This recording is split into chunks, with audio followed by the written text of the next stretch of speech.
Okay, all rise for a pledge of allegiance. I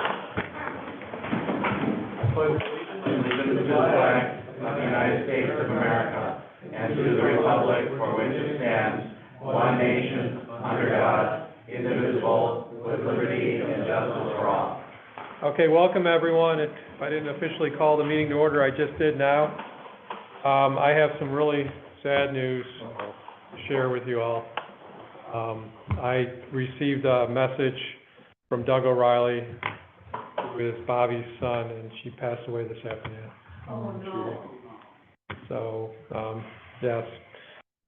She was in bad health and had gotten better and then worse again, and just really in the last few weeks, really, her health deteriorated. So, I'm going to say a prayer and wish him the best. I know I talked to her son about maybe doing some kind of a celebration for both Bill O'Reilly and Bobby. They both passed away within months of each other.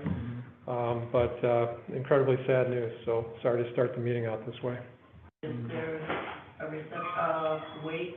Nothing, it just happened, so there's nothing, we know nothing right now, and we'll have to wait for the family to get back and decide what they're going to do. So. Will you post anything? I'm sure we will. We'll do something. So, thank you. The next item on the agenda is with basically Charles Cohen retiring after 29 and a half years on the Plan Commission. As customary, we always appoint the secretary to be a commissioner. So I'm asking you for support to appoint Dave Perry to move him from the secretary to a plan commissioner. We just recently appointed him as a secretary, but Commissioner Cohen has resigned and the seat is now vacant. So I'm looking for a motion to appoint him to a commissioner. So moved. Okay. Moved by Trustee Harris, seconded by? Second. By Trustee Tanucci? Can I ask a question Sure. about some of his words in his interrogatory? Mm-hmm. You know, will he still remain a member of HDLGBQA or whatever? For now, yes. And that's Yeah. not perceived as any kind of conflict of interest to anyone, or? I did talk to Vic about that. There could be a situation where he may have to recuse himself, or if it became too much, he would resign from the HDLGBA. Okay. And I'd already talked to Vic about that when I appointed him secretary, trying to plan in advance. Is that going to be a problem? Okay, thanks for that. I think about a plan commission member, maybe that's not such a big issue. You know, even if something comes up, maybe it's okay. You know, maybe that could be beneficial too. So. He would add a new perspective, just representing the downtown. Yeah, but obviously my concern is the rest of Long Grove as well. I mean, He lives in the rest of Long Grove though, so he doesn't. Well, I get that. Yeah. I get that, but, you know, I want to make sure that. Yeah. Okay, thank you for that. Is that a roll call? Yeah, we'll do a roll call. Trustee Harris moved to approve appointment of Dave Perry as a member of the Planning Commission and Zoning Board of Appeals. Seconded by Trustee Tanucci. Take a roll call vote. Trustee Borowski. Aye. Trustee Harris. Aye. Trustee Jamil. Aye. Trustee O'Connor. Aye. Trustee Tanucci. Aye. Motion carried. Yep, motion carried. The next item on the agenda is the homeowners associations. And the first one is Steve Stanowski from Country Club Meadows, and I see you in the back of the room. Do you have anything to share with us tonight? I always have good things to share with you guys. First of all, thank you for inviting me, and second of all, you guys do a great job up there. You really, you gotta be commended for what you do there. So, a couple of issues that have arisen in the last couple of months, besides our flock handle, which we can get to later. Months ago, I came here with you guys, got fruit as a garbage service. Yep. Into the village. And I was at the meeting and I said, did they run the routes and are they gonna damage the streets? Okay, and I think, Chris, you said that they agreed that everything is gonna be fine, okay? up our cul-de-sacs. I've called groups, okay? Okay, our cul-de-sacs, because they cannot make the turn in the cul-de-sacs. So they're twisting their garbage trucks in our cul-de-sacs. So, as Long Grove residents, you saved us $15 a quarter, but it's gonna cost us homeowners hundreds of thousands of dollars for repairs, okay? Now, I own a trucking company myself, okay, and, you know, that cul-de-sac is private property, okay, as you guys could consider that, okay? So, every time my truck runs over a curb and goes into somebody's grassy area, you know, they call the police on me, and I gotta pay for that to get fixed.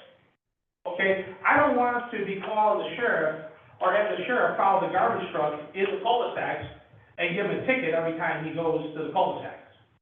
But I've got pictures of the last, like, 8 weeks, and my cul-de-sac is deteriorating bad. Okay, and there's a couple of cul-de-sacs in there. So I think somebody either needs to follow the garbage truck and see, because they cannot, and I got homeowners that have ring cameras, they cannot make the turn, so they're twisting and turning. I mean, you're talking about paving your parking lot here. If you want that 58,000-pound group truck to come here and then make a circle after you picked up your dumpster, you know, your parking lot's not gonna last very long, okay? So, I'm concerned about it. I'm only Steve Stankowski, you know, group doesn't care about me, okay? But, you know, it's gonna come, I think other homeowners, you know, other subdivisions are gonna have the same problem if they have tight cul-de-sacs. Okay, has that been reported yet to you all yet? No, first time, okay. So, We'll have to investigate it. So, you know, and then, you know, there's usually 3 trucks a day, you know, 3 trucks during the day, Right. because the trash to recycle and that. So, I'm concerned about that, just because it's gonna cost us, the homeowners, a lot of money, okay? We do have a vacant property in our subdivision. I talked to Dana, and he's gonna try to find out who the owner is of it right now, because it's deteriorated and the grass is overgrown, and he's got the village inspector on top of it. So I do thank you for that, okay? Another issue with the garbage truck is, you know, the postal service is putting nasty grams in my mailbox. Because the garbage guy is dropping the can back too close to the mailbox, or the wind's blowing it after he picks it up at 7 o'clock and moves too close to the mailbox. So the United States Post Office is getting out of their truck, putting these nasty grams in my mailbox, and not putting my mail in my mailbox. I mean, I don't know what's going on here, you know what I mean? You know. Yep. And I mean, I know in plowing, you know, when the plows don't plow, you know what I mean, that's a Right. legit thing. You know what I mean, it's a garbage can, you know what I mean? But, you know, I don't think the Lake Zurich Post Office cares about Long Grove at all. I really don't, because, you know, it's like, you can get out of your truck and give me this in my mailbox, but you can't give me my mail. All right, so that's 2 things to talk to Groot about. Again, that hasn't been reported yet until now, right? Well, I mean, I don't think a lot of people have their eyes open. You know, like, especially, nobody watches the garbage truck. They get there so early in the morning. You know what I mean? My ring camera's too far from the garbage truck. Got it. So I don't have good pictures of that. But I do have pictures every Monday after the garbage pickup of what my cul-de-sac looks like after the garbage truck's been through there. Okay.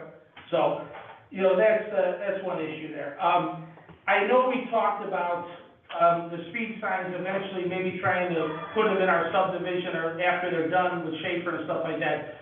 I think the homeowners would like that because it's, you know, it's a cut through and, you know, it's people speed, okay? So, you know, whenever those are available, you know, I would like to, you know, the village to see if they could put them on our signs for a couple weeks or whatever, and try to deter speeders from coming down there. That's on Schaefer, right? Yeah, well, they're on Schaefer now, but like on Country Club Drive and Tangier, Okay. you know, they come through there and cut through there. Okay. You know, another thing that was alarming is, you know, months ago, you know, I think the sheriff just walked in, but, you know, he was here and we talked about all the crime and everything of 2024, okay? And we talked about the shots fired, okay? You know what I mean? And I was sort of appalled that in the bridge, you know, everything else was listed that was on those charts and graphs, but there was nothing about shots fired. Okay?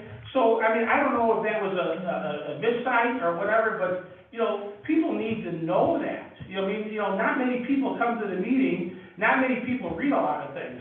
You know what I mean? But people need to know that, I think, you know what I mean? Mm-hmm. And especially now with the heated up with Country Club Estates, you know what I mean? If we told them that there was, you know, 6 shots fired within a mile of their subdivision, subdivision, I think they'd have a little different attitude on that. You know, a bullet comes out of the gun, it's gotta go somewhere. Mhm. Either a tree, up, you know, down in somebody's. So it's a big concern, but I don't know why that was oversighted in the bridge, you know, because it was on the screen and, you know, he explained it very well there. So Okay. I was a little concerned about that, you know what I mean? You know, again, you know, Country Club Meadows did, you know, with the flock cameras, Country Club Meadows did their survey, it was due in the 24th, you know, I mean, that's, you know, the next board meeting is gonna be a month after their survey, you know what I mean? I know they have a lot of concerns about that. You know, we really need to, you know, either decide if we're going forward on this thing, or if we're gonna just, you know, try to fight this thing tooth and nail, you know what I mean? Right. As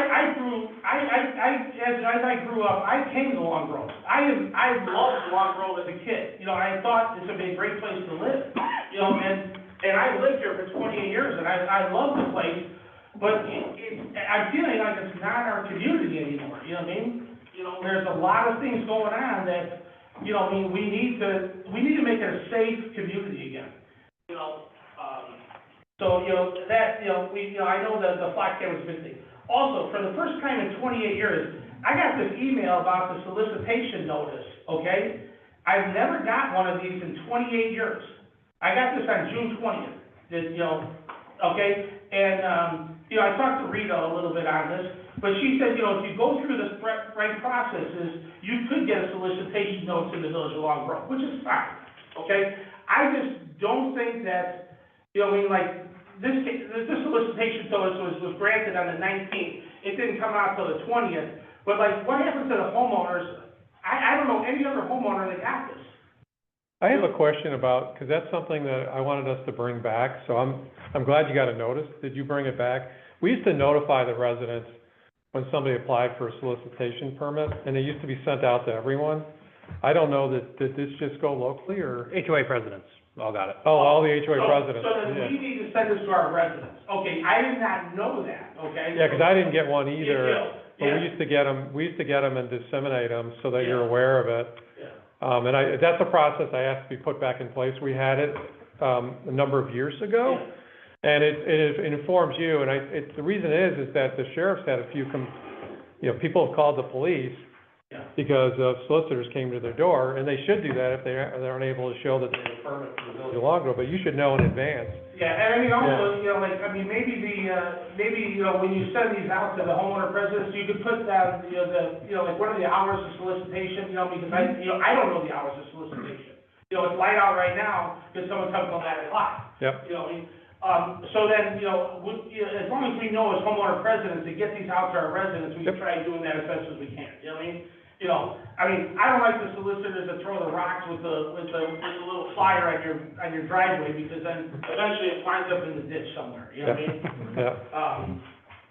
So, I mean, it's just, I think a lot of people don't have their eyes open, you know what I mean? You know, we have a lot of elderly people in our subdivision, you know, I'm concerned about their safety, you know, with the speeding, you know, with the flock cameras and that, you know, and I'm concerned about, you know, solicitors coming to their doors late at night, you know what I mean? You know, people get ambushed, I mean, you see what happened in Minneapolis a couple weeks ago, you know what I mean? I mean, you know, that can happen in anybody's community, you know what I mean? And, you know, being the south side of Long Grove, you know what I mean, you know, I don't know if we're, you know, almost Buffalo Grove, but we're pretty south, you know what I mean? So I just wanna make sure that, you know, we're heard, and, you know, you might think I'm rattling off on a bunch of different things. I'm just trying to bring things to make the community and the thing a safer place, you know what I mean? Yep. You know, in 28 years, you know, I'm considering I don't wanna live here anymore. You know what I mean? That's not just because of the board, it's just because of what has happened in society. You know, and we need to stop it, All right. so, you know, and then, you know, I don't wanna take much time because of the, you know, the flock cameras, you know what I mean? You know, I mean, really, I mean, so much miscommunication is going out between, homeowners associations, you know, the sheriff, you know, I mean, this and that, you know what I mean? And, I mean, you know, the sheriff knows, you know, we are not videotaping, okay? We are not having access to the thing, you know what I mean? The only person that's gonna have access to that coverage is the sheriff if some incident happens in the neighborhood. You know, and he said that plain and clearly, that that helps them a lot, solve crimes, you know what I mean? And you hear it more and more, you know what I mean, on everyday crimes, people are getting things solved because of flock cameras, you know what I mean? And I'm not saying flock is the best camera, okay? I'm just saying, you know, I need to try to give our residents, you know, our 63 homeowners on the south side of Long Grove there, some sense of security, you know, and be able to, you know, not worry about answering the door in the middle of the night and stuff like that. I'm very concerned. Yep, You know what I no, mean? So, thank you, thanks. You know, I wish you consider taking up the flock cameras again, you know, at a future meeting. I know you guys have been very busy this summer, but, you know, I think for the safety of the community, and if it's only gonna take something to happen, I don't want something to happen to one of my residents there, or the residents along Grove, and then all of a sudden, we should have done, we could have done. So, but I wanna thank you guys all for your great service, you know what I mean? Well, Steve, thank you for what you do too, so thanks for being here tonight. You know what I mean, but, you know, the garbage truck thing is a very big concern of mine, because I think, That's the first we've heard of any complaints on it, so. like, a couple of years from now, you know, next year or something like that, or when our private plow guys come through there, now all the asphalt's just gonna be ripped up, All right, so. thank you for that. Thank you. Smaller garbage trucks that can navigate those tight cul-de-sacs. Maybe, we can ask. And they go straight in the cul-de-sac, manually collect the bins, and then back straight out? Well, they'd have to get out of the truck and do Right. it, Well, maybe that's something they need to do. but they're not gonna do that. All I right, mean, they're all, you know, it's boom, boom, boom, you know, I mean, Yeah. you know, if you tell them that they could send us the 58,000-pound garbage truck with the big one on the straight streets, and they gotta send the little garbage truck on the small streets, you know, they're doing double labor, you know, for their thing. You know, I understand business, you know what I mean, but again, you know, I appreciate you guys getting through, because I think they've done a great job, okay? I really do. I'm just worried about our streets. yep, no, fair deal. The first we've heard of it, so thank know you. what I mean? But, Thank you for bringing it to our since you attention. invited me, I figured I'd let you go. And you did that, so thank you. After you mentioned the solicitation Yeah. issue to me, I talked to Dana, who told me things I had no idea about the hoops that people have to jump through to get those permissions. They get background checks. Well, not an official background check, but they do get checked on, yeah. So Kinga does go and check on the company to make sure it's legit, and that the person, yeah. So she does do a search online to check that they're a legitimate company and that people are before we allow them to go out there, yes. And if there's a no solicitor sign, Mhm. they can't knock on the door. Is there a possibility to put a no solicitor sign in the subdivision, say no soliciting entire subdivision? If it, or is That's that, a question for Adam. or is that? Well, on private roads, yes, right? I think so. Private roads, but, I think the thing, what we were trying to do here was, this is no good deed goes unpunished. I was asking to make sure that when solicitation permits get issued, that we notify the residents, so you know that this is a legitimate person that it's applied. And there should be, I would love to see this in one of our bridge articles, where you have again, talk about solicitation, how it's handled, how we manage it, so we can inform all the residents, and also have that sign you can cut right out of the bridge and put on your door, too.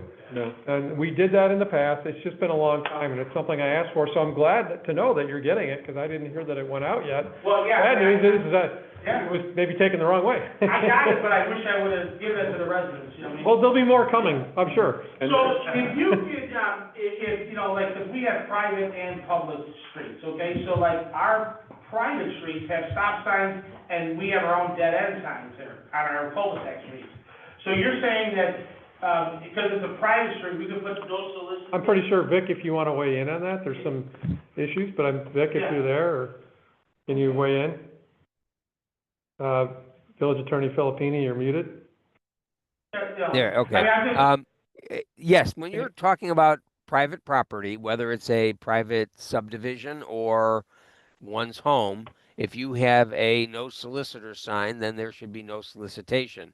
The information has to make it clear to the potential solicitors. So if it's, say, a private subdivision, it should be clearly stated at the entry or entries of the subdivision that this is private, this is a private subdivision, and no solicitation is permitted anywhere within it.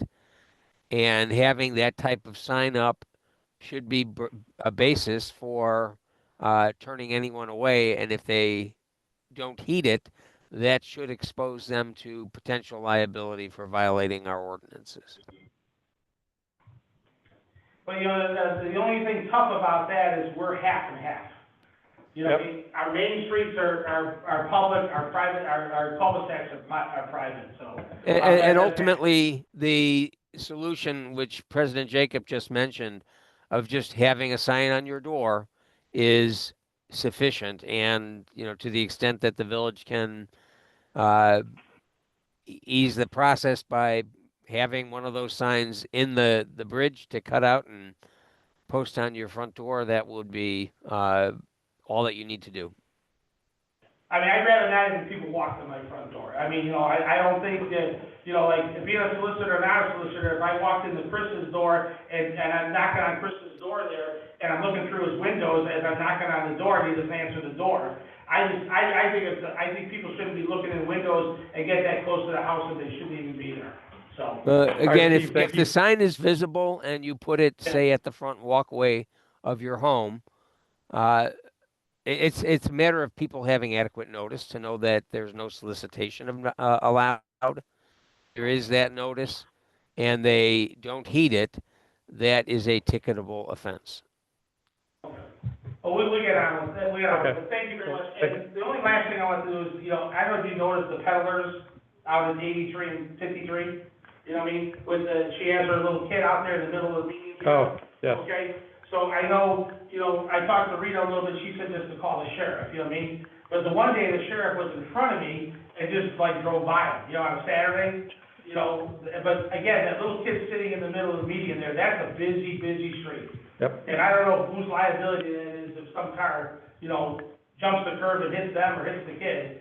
You know what I mean? I don't know if it's a public liability or private liability, but I don't think you should need to have peddlers along. That's being looked at as well, so thanks. So I'll just add one other thing about the solicitors. Not every organization requires a permit. So I understand that religious organizations do not, there might be others, I don't know. Well, that's why we need to educate everyone. And that's why. So it's possible you could get solicitors even though you haven't been notified, because those people don't need a permit, therefore we don't even know they're coming in. But you could still put the sign on your door and you should honor But that. I think we educate the residents, and if I had known to educate the residents through my email, then, you know, but Yep. that might have been my mistake. Good news is we're starting it, so how about that? Thank you. Thank you. Thank you, guys. No, thank you. Adam Lerner from Edgebrook Downs, are you here? If not, what about Matt? Can I take the slide again? No, Steve, you've said enough already, thank you. Matt Weiss from La Sabine? You don't like the way I pronounced it? All right, so now we're gonna move into public comment. I would ask that if it's for Lakeshore Canine, that we do that comment right before that item. But if it's not regarding Lakeshore Canine, please bring your public comments forward. Benjamin Matthews? I'm Benjamin Matthews from 4369 Oak Leaf Lane here in the village. My question is about the special use application about 4369 Illinois 22. If there's any updates or any additional things about it since the last application. Thank you. Nothing at this point. Other public comment? Mark? Same old thing, Abbott. Okay. The thistles are taller than I am. The wattle, I think that's what it's called, is back. The buckthorn, they took down, they just cut it, they didn't do anything to launch them against spray and Roundup and that kind of thing. They didn't spray anything on it to deter it from coming back. The grass is as tall as I am. All they need to do is cut the berm. The farmer came out and cut the top, but again, he can only go down about 2 feet because it's too steep. And everything is almost as tall as I am. All they would have to do is come in May, July, and September and keep it cut, and there wouldn't be such a problem. I have pictures, which I'm going to send to Dana. I was here 2 weeks ago, but you had the meeting on Monday instead of Tuesday, which I didn't know. I didn't check, my fault. And then I had some health problems, so I wasn't able to get back to Dana. But, he's going to look into it for me, but, you know, it was just a simple thing. May, July, September, cut it.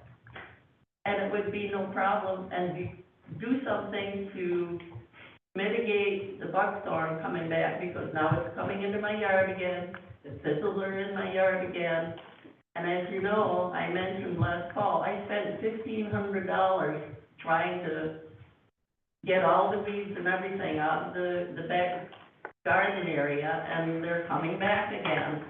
And I'm getting too old to start keep messing with it. Can you burn that?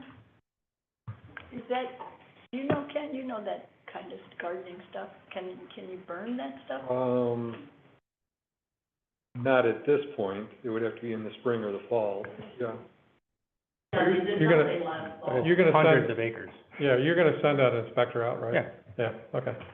Well, so, You're welcome to go in my backyard anytime, and my neighbor, you know, he just have to be careful with the gate, because I have dogs. But my neighbor doesn't have a fence restricting anybody, they can just go back. got it, She's given permission. right. Well, thank you. Just let us know when they're coming. All right, thank you for bringing that to our attention. Any other public comment?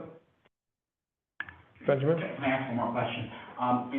If a person was gonna build a house in the village, and they're in a homeowners association, and the homeowners association requires architectural approval, can that, person in theory bypass homeowners association and come right to the village and get approval? Or would you guys be checking, if the homeowners association does have such a process?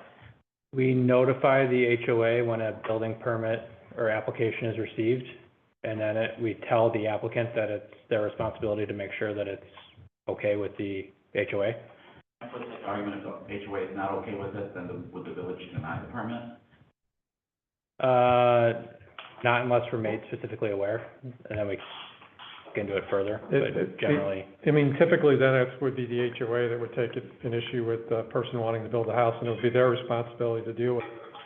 If it meets the village code, they can get a permit, everything else, but the HOA can say, hey, we don't approve it, and they have their legal, whatever their covenants say, they can take that action.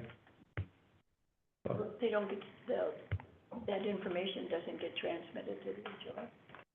No, they send a notice when there's some improvements gonna be done on the property, they try to send notices to the HOA presidents to make them aware, so that they can, intervene if they have covenants that would prohibit something like a fence. I see.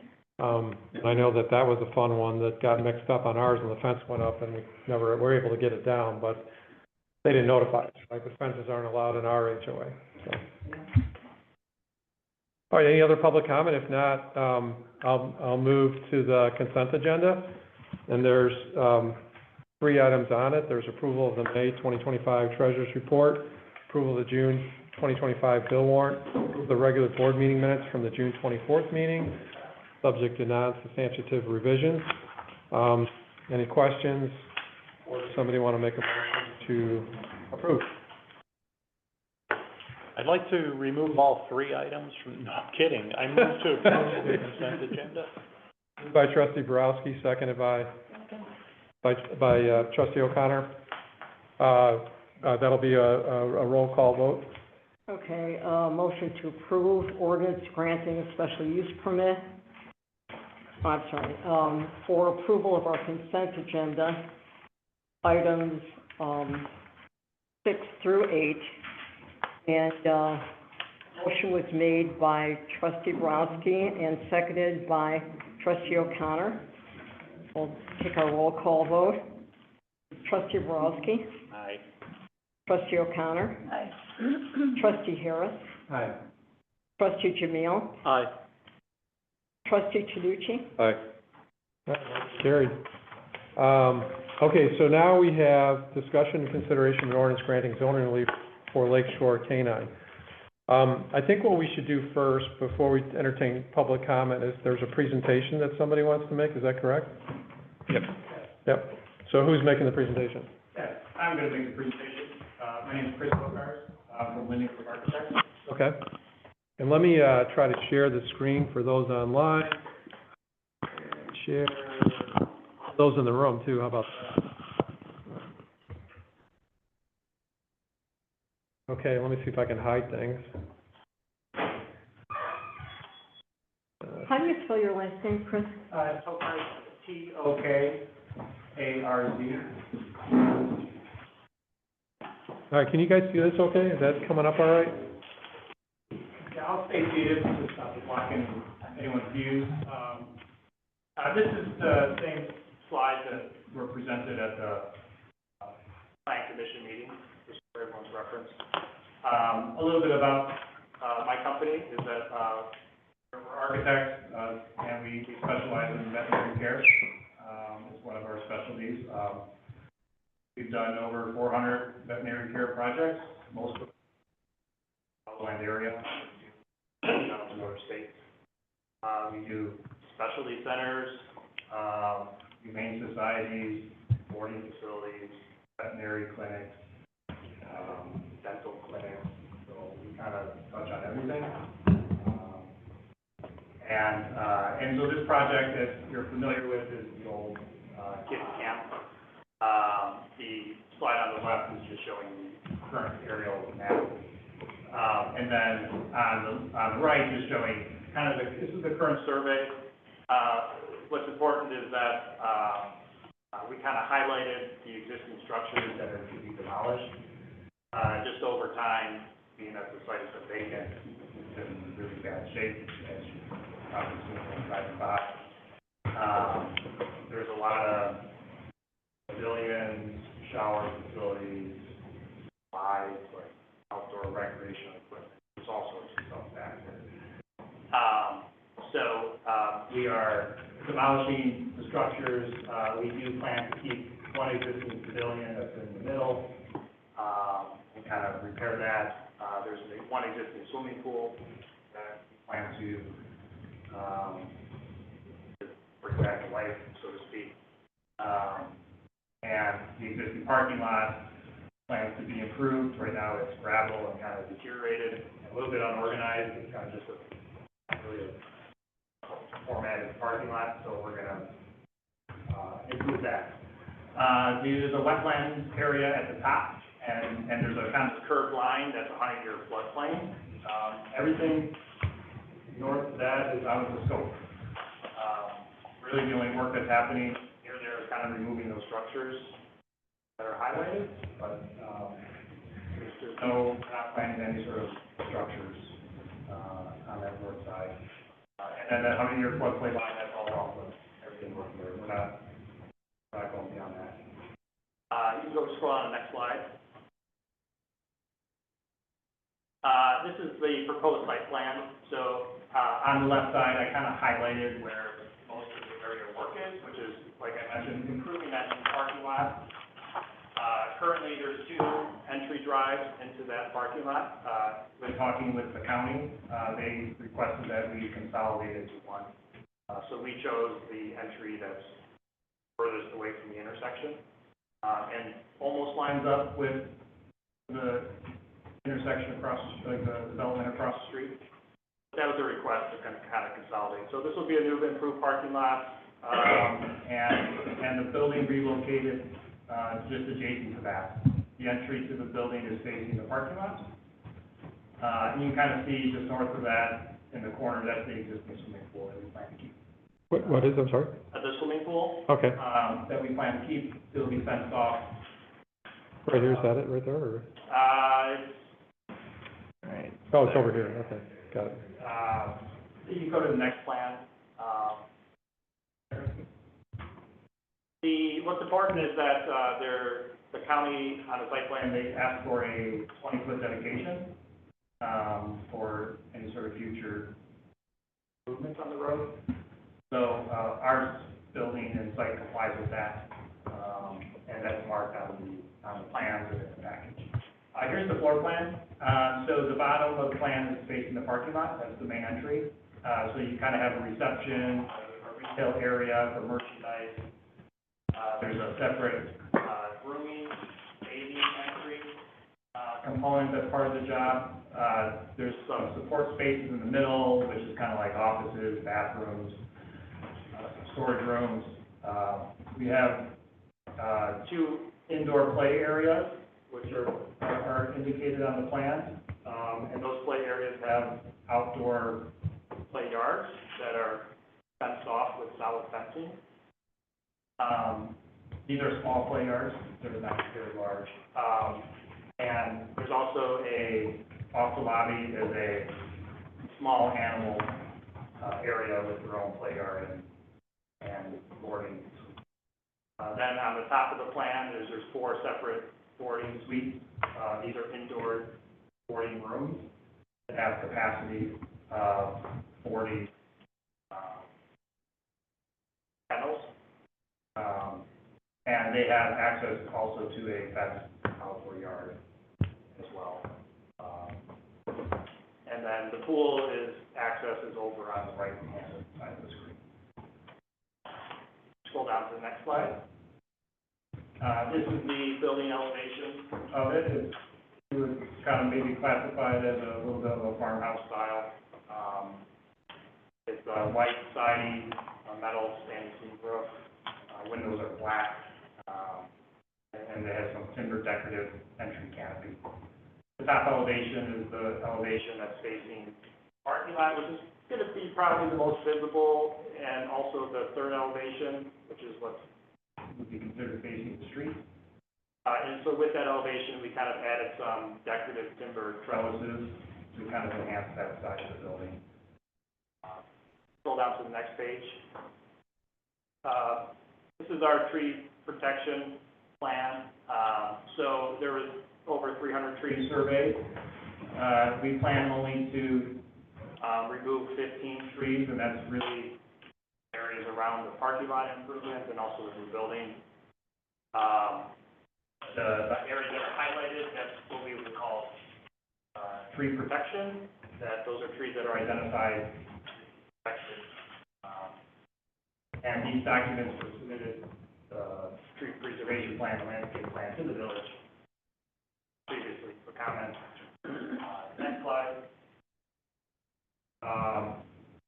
Indicates the new planting schedule. So even though we already have over 300 trees surveyed, we still are planting 42 new trees, 80 shrubs, grasses, ground cover, perennials. We're still, adding a lot of landscaping around the building, the parking lots, stuff like that.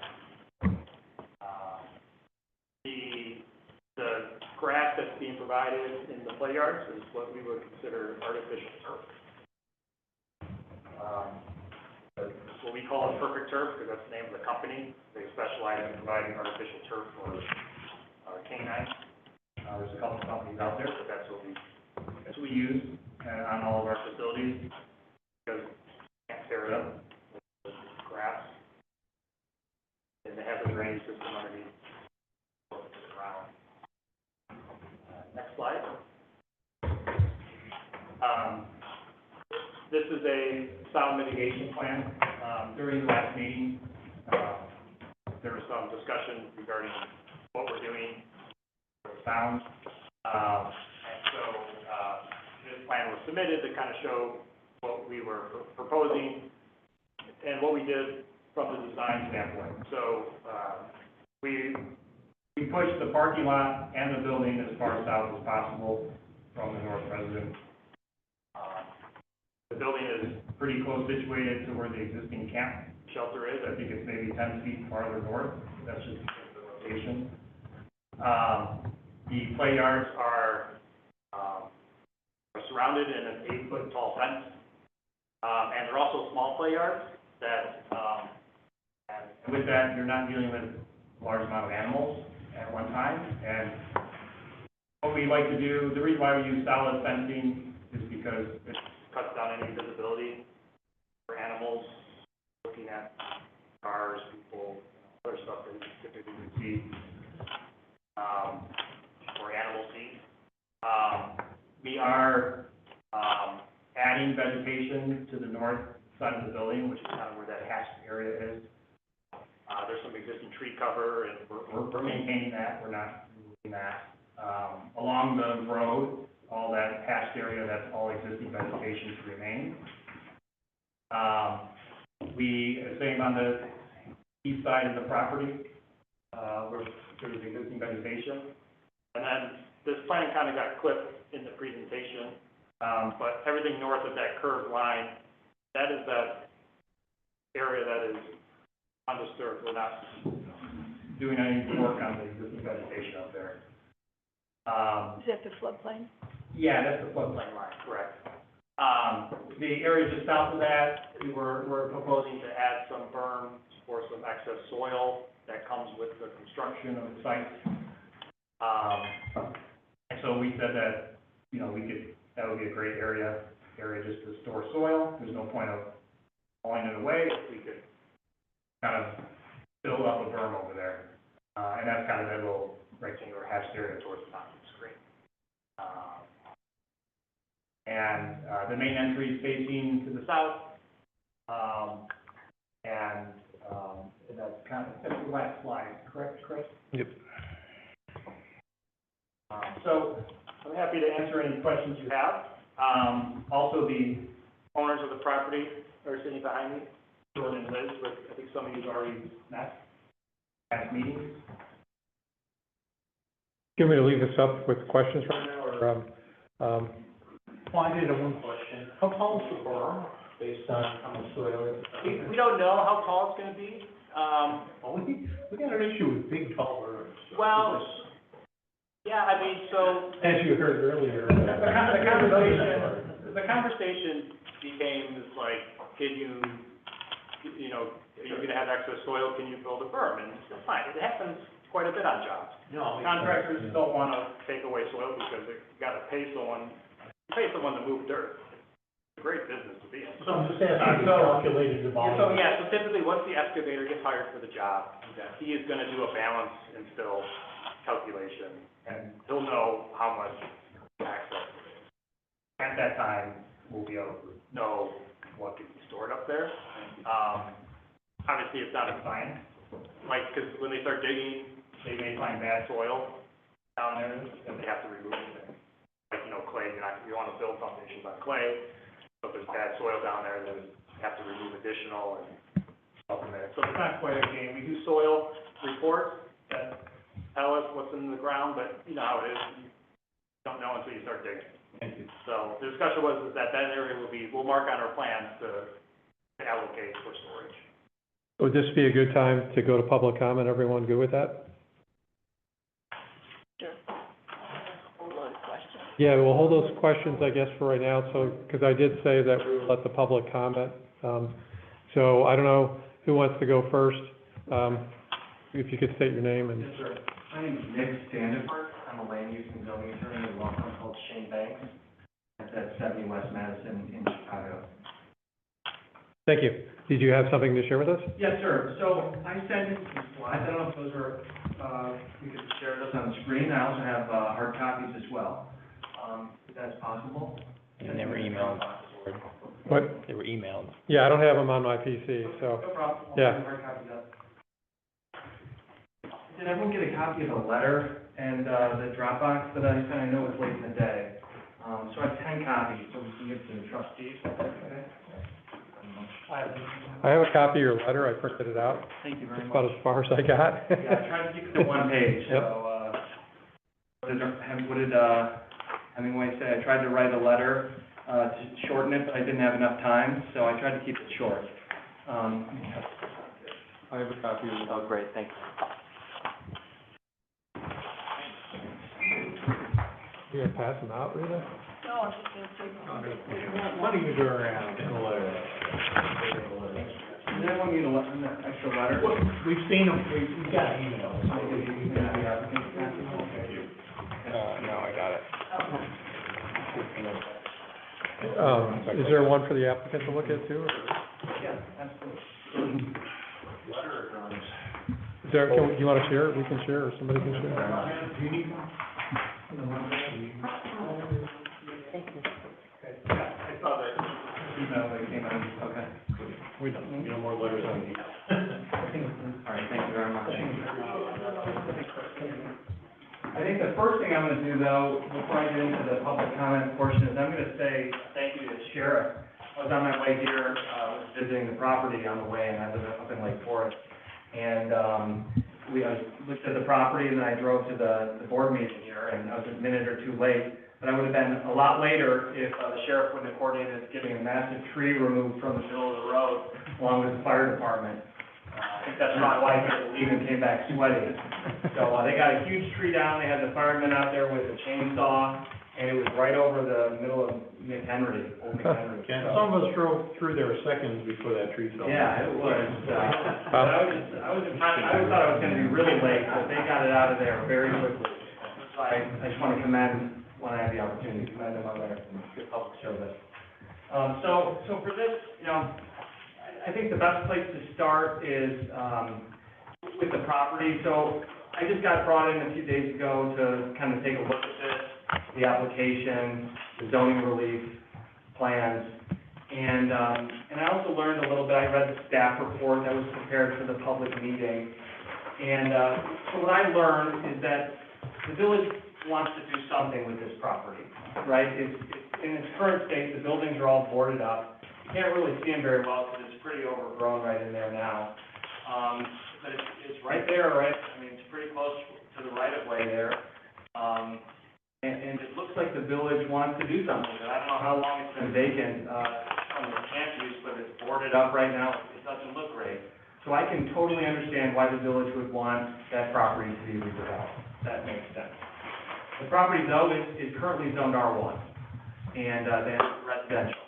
And the comprehensive plan for this property calls for this to be, I think it was some sort of a farm to table or use where it was sort of kind of an agro business, seasonal business. That's what the comprehensive plan envisions for this site.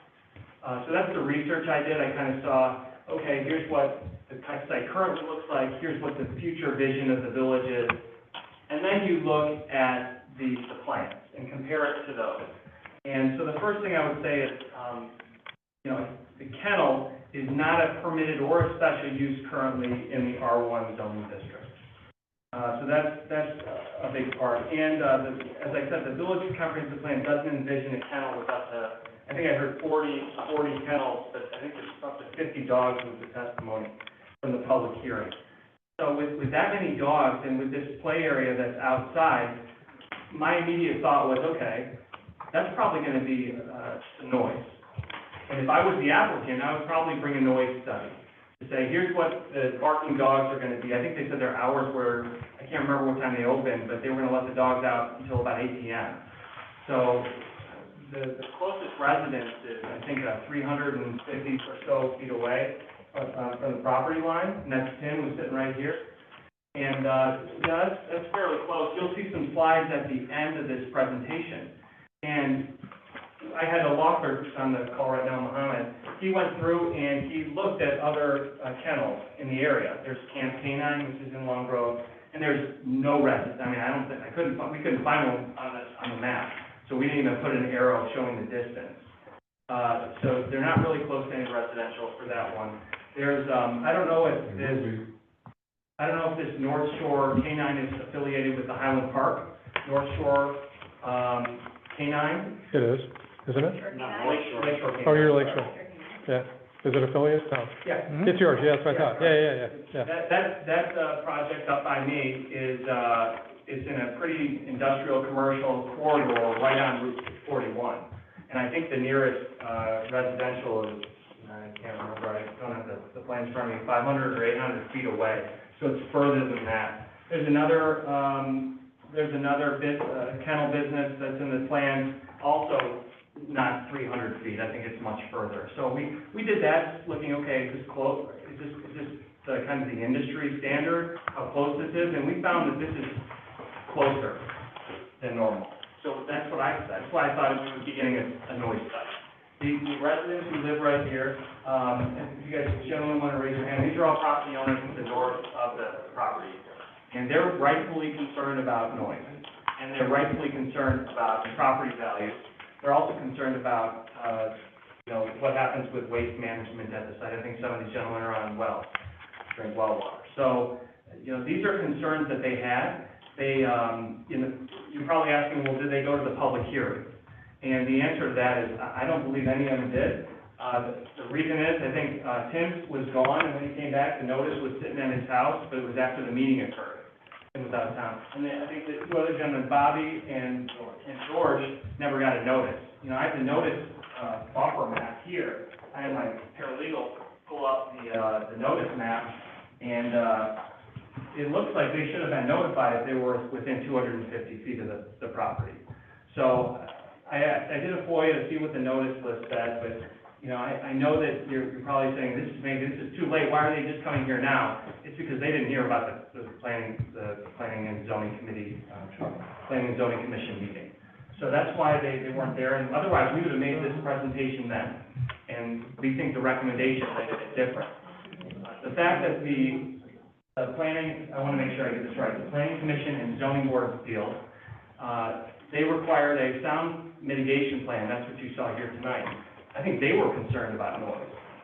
But and the problem with that is, we still don't have a sound study. We don't have a property value impact report. And in your slides I put together, you'll see that the code requires that there be no substantial negative impact on the neighbor's property value. So, did they prove that? I don't know how they could prove that without a property value study. Did they prove that there wouldn't be noise that was affecting the neighbors, which is another standard of the plan development? I didn't see a noise study. So, in my letter that I provided, we request that this be denied. We request that the use be denied. Or if the applicants want to take another bite at the apple and go back to the public hearing and prevent this evidence, we'll accept that as well. I think that's a reasonable position. That way we can cross-examine the applicant, we can look at the sound study. We haven't seen the traffic study, we requested that in the FOIA.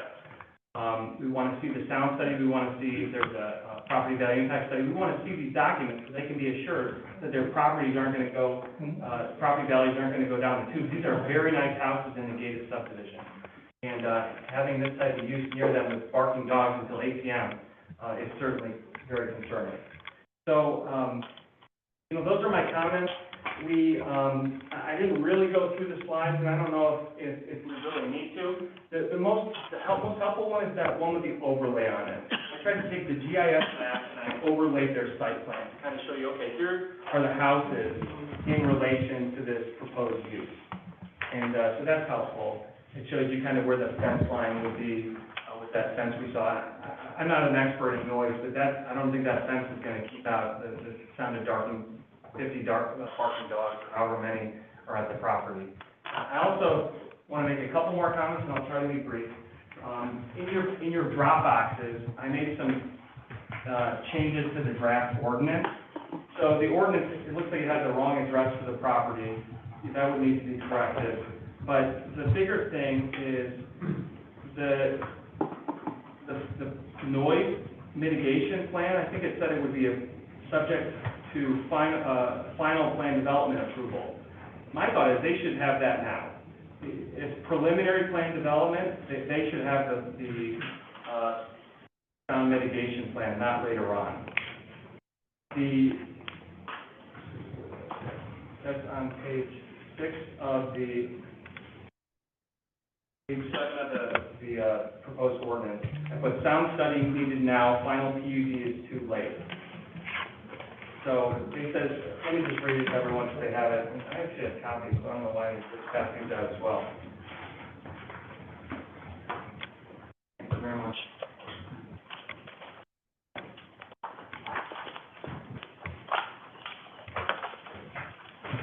So under J, it says noise, as part of the final plan, the applicant shall submit a screening and noise mitigation plan for the property, which shall be subject to the review and approval of the village. And my request is, that should be part of the preliminary plan development. Waiting for the final PUD is going to be, usually a final PUD, you're just making sure that the plans match what was submitted preliminarily. So I think that's too late to get that mitigation plan. And then kind of going backwards on page 5, conditions of approval. I didn't see any condition of approval that talked about the hours of operation, including the use of the outdoor area, when it could open, when it could close. think those are reasonable requests. Talked about, on page 4, talks about events, canine-related events. I don't know how big those events are. I don't know if those are part of the traffic study. So we'd like to see the traffic study. So those are some just minor comments upon review of the ordinance. And again, we think these positions are reasonable. We really hope that this gets remanded back for a public hearing where we can have our clients testify. And we understand why the village wants to develop this property. And we just think it shouldn't be developed in a way that's substantially adverse to the neighbors who live there. Thank you for your comments. Any other public comment in the room? Just one thing, as Mr. Borowski brought up, if you're building that farm, make sure it's not too steep so that it can be rolled and taken care of. And you won't have people like I am coming back to you. Benjamin Matthews? My question about this property is, before it was used as a camp for kids. So, my question is, in light of it kind of being used for commercial use, why is there a need to make a big change to go from one commercial use to another? And, was this actually residential all along? Does Vic or somebody Alexander wanna answer that question? Well, I think there's not any other potential buyers for it right now, I'm sorry. No, it's just the changing of, right now in our zoning maps, it talks residential, in our comprehensive plan, it talks about some kind of a farm to table kind of thing. I think the question is the zoning, it reverts back to the original zoning. Oh, I see. So when Jay's Camp was closed, And Jay's Camp had a special use. When that closes, it reverts back to the original zoning. It doesn't stay zoned as a special use. Oh, okay, that makes sense, and then that's why. Sure about that, or did it pre-exist our zoning? Yeah, that was. It probably pre-existed our zoning, that's why I was asking the question, but in any event, this is what we have to do to make a change for it, so. Okay. Other comments? Just one other small Sure. comment. Property's been vacant for, what, at least 10 years that I can remember. 7 years, I think, since 2018. Time flies. As far as the property values, I'm sure the property values aren't being enhanced by all these dilapidated buildings on that property. Just a thought. Thank you. Other comments from the residents back there? To make sure you heard, Timmy, I talked to you yesterday, so now I know put a face to your. Yeah. I'll let Bobby go first. Okay. So my name is Bobby Gajas. I own and live in the home at 4575 Pamela Court. My wife and 3 kids. Lived in Long Grove for about 4 years, 4.5 years, I think. Really, I grew up in the city. Always wanted to move out to Long Grove. I used to work in Vernon Hills and drive through it all the time back in the late 90s. This is a cool place to get away from the noise. So I never really would have thought that I would be in a meeting like this, at least not under these circumstances. Obviously, I'm here with my neighbors, and I realize we missed the public hearing, and that is unfortunate. I wish we could have been there, but I didn't get a notice. I know Tim is the only one that did. So we're really here tonight to hopefully take a serious look at our situation. When I first heard about this, I heard different variations of this development. Different. It was supposed to be only a training facility, then it became a kennel, and now it's got a kennel with 50 dogs and an outdoor dog park, which really wasn't discussed in the architect's slides. The outdoor area that's got that fence around it, not the little playpens that he highlighted, but the outdoor area is supposed to be a dog park. Now, I don't know about you guys, but I'm pretty sure that if I were to ask each and every one of you folks if you'd like a dog park within 300 feet of your backyard, I bet most of you would not all say no. As a matter of fact, I happened to run into one of the folks on the zoning board. We did actually, and we asked him that exact question. We asked him, hey, if this development was 300 feet from your backyard, would you have voted yes for it? He said, no, I would have voted no. So I really don't understand, where, to Nick's point, we'd love to see the place be developed. I just don't see how this particular project fits into that area. I know it's been dilapidated, and your point about property values, right now, that I don't know who the current owner is, but they should be the ones to clean that up before these folks bought it. selling it to clean it up and building a canine, park and kennel there as a solution, I think is, rather short-sighted. We live right there. We hear traffic off McHenry. How are we not gonna hear dogs barking? It's not, so on a Saturday afternoon when we're in our backyards, it's gonna be what? We're gonna have a fence that's gonna deaden sound come out. So I don't think that there's reasonable, to Nick's point, I don't think there's been any reasonable presentation to us. There's been no outreach to the people that this was gonna affect. It just kind of popped up onto our radar. So I think we feel that, you know, the situation just doesn't add up. We're asking, you know, like I said, we asked the other zone member if he would vote for it. He said no. And we're asking for you guys to consider our situation and hope that you grant us some more time to better prepare and send this back to the zoning board so that we can have a chance to really state our case. Thank you for your feedback. Thank you for your time. Tim? My name is Tim Jago. I live at 4577 Pamela Court in White Oak Estates. I'm probably the closest house that borders the property. I had a great conversation with Liz the other day. First, I want to say, we're all dog lovers here. We all have dogs. We've had dogs for 30 years. It's absolutely nothing personal. I know that they're trying to, you know, bring this great business somewhere and look for a place to have it. I get everything in relation to wanting to do something with that property that's productive. It's really about the noise and the activity that this could bring to the area. And my biggest concern is that it's an unknown. You do not know how dogs are going to act. When you bring your dog to a kennel, I've done it many, many times, they're full of anxiety and anxiousness. As soon as they sniff other dogs around them, one of our concerns is what is it going to do for our dogs that live with us along the border of that property when they're smelling and hearing dogs on the other side of whatever fencing area there is. You can't tell a dog not to bark. A dog's way to communicate is to bark. That's what they do. They bark back and forth. You hear it in neighborhoods all the time.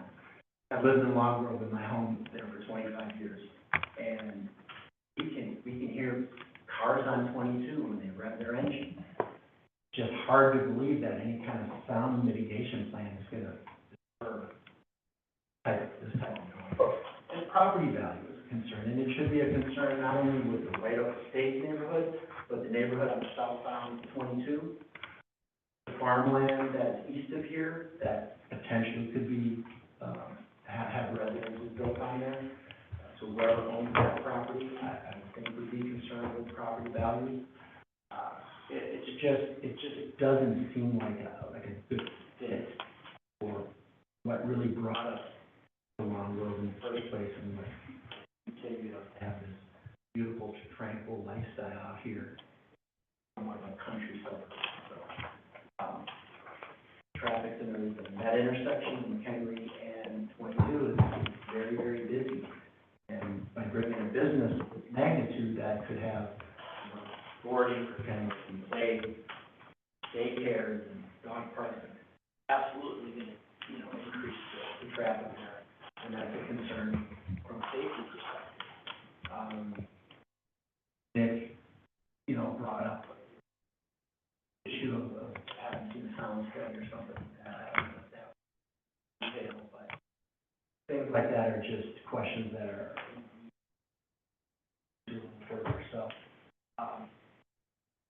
like I said, dog lover, love Long Grove. Nothing personal relative to the applicants. I think the business is a great idea. I used to, you know, have a place to bring my dog to daycares and kennels and whatnot, and it's a needed business. Dog parks as well, but it just doesn't seem, in my opinion, the neighbors that I've talked to be a very good fit.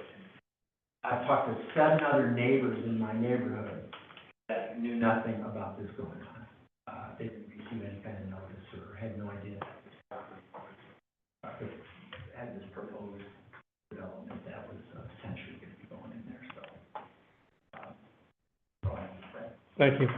Thank you for your comment. Any other comment? Eddie Olczyk at 4581 RFC in White Oak Estates.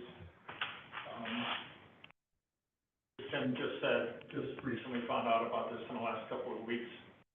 Full disclosure, I have 2 black labs, 10 and a half years old. I've lived in the area since 1995 in the same subdivision of White Oak Estates. I support Nick, support people in our neighborhood. We'd like to really have the ability to be able to see this thing through and have more dialogue and more conversation, because I think as members of the community and right up against the business for those people, we would like that opportunity, and a lot of work is said. So I appreciate your time. Thank you. Thank you for being here. Thanks for your comment. Yep. I'm George. I'm also, I stay at 45 Centennial Panel, 10, and we were completely blindsided by this. You know, I was notified by Tim that he kept this notice, and I was stunned when I saw this notice. The only reason we bought this property about 12 years back was because of the calm and peaceful backyard and neighborhood that we had.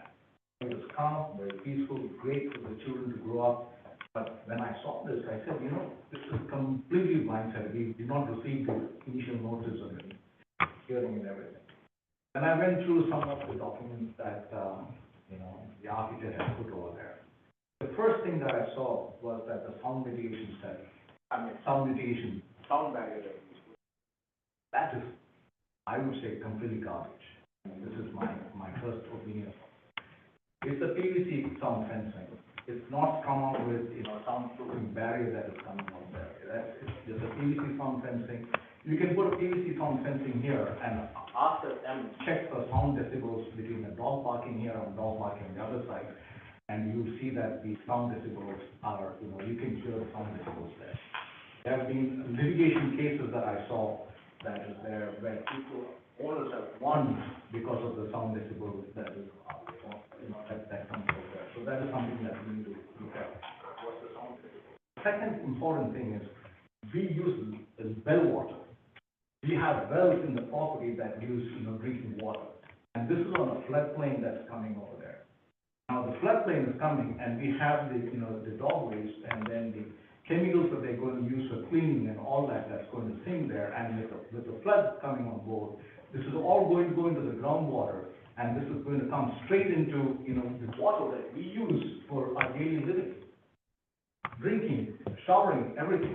And that is a study that we have to do. So we need a sound decibel study. We need a well water, contamination study to be done. And next is, we are seeing that we all have dogs in the property, as Tim was saying. What happens if you have a dog, a couple of dogs barking on the other side, and on this side we have our dog out here? Our dogs will also start to bark. And what happens to the peaceful neighborhood that we're supposed to be having? That will completely go. The peace goes, everything goes, and all what we have bought for, all what we have, come into the neighborhood gets just completely destroyed.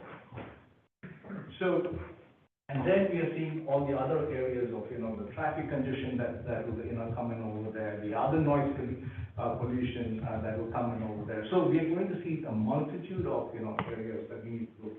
And as Nick rightly said, we just need a second hearing, and we need to see all these studies by third-party independent parties, not by, my consultant will put a study there. We want to see third-party independent studies on the sound, on the environment, on the water pollution, on other areas that we could review and then come back and say, okay, what's good and how it's possible. I mean, we all are dog lovers. We have nothing personal with the business. I mean, that's a great business, but this is not a location for that business. This is the way I'm looking at it. Thank you very much for your feedback. At this point, I'd like to bring it back to the board, if we could, and so we can dialogue about this, and appreciate all the thoughts and comments. And I don't know who wants to go first. Rita, you said you had a list of questions. I do, so maybe I should go last. Who wants to open it up for dialogue? Anybody? I guess I'm. Okay, so you're gonna, bear with me. These are questions from the 63 pages that you received. I've got, I think, 8 pages of highlighting questions. Can somebody please tell me what a separation requirement is? A separation, you mean the, You wrote this, a separation. Is that when you divorce and you have like a, I don't know. Mr. Google did not help. oh, okay. Separation requirement can also be, separation requirement can also be included to minimize the risk that the use would proliferate. Okay, actually, our attorney wrote that, but he is saying that there could be, built into the text amendment, a separation distance, saying that you can't have another, special use along these lines. Oh, gotcha, You know, gotcha. Another, I a gotcha. mile or- Okay, okay, I understand that. That's the legal part of it. I was thinking of building, zoning, Oh, okay. The scenic court, some of this is technical stuff that has to do with the location and IDOT and Route 22. Sometime in the next millennia is going to be widened.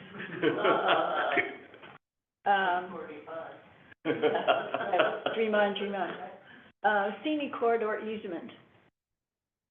And Jeff, I think you and I both attended several meetings about the importance of scenic corridor easements along 22 because it gives us much more zoning.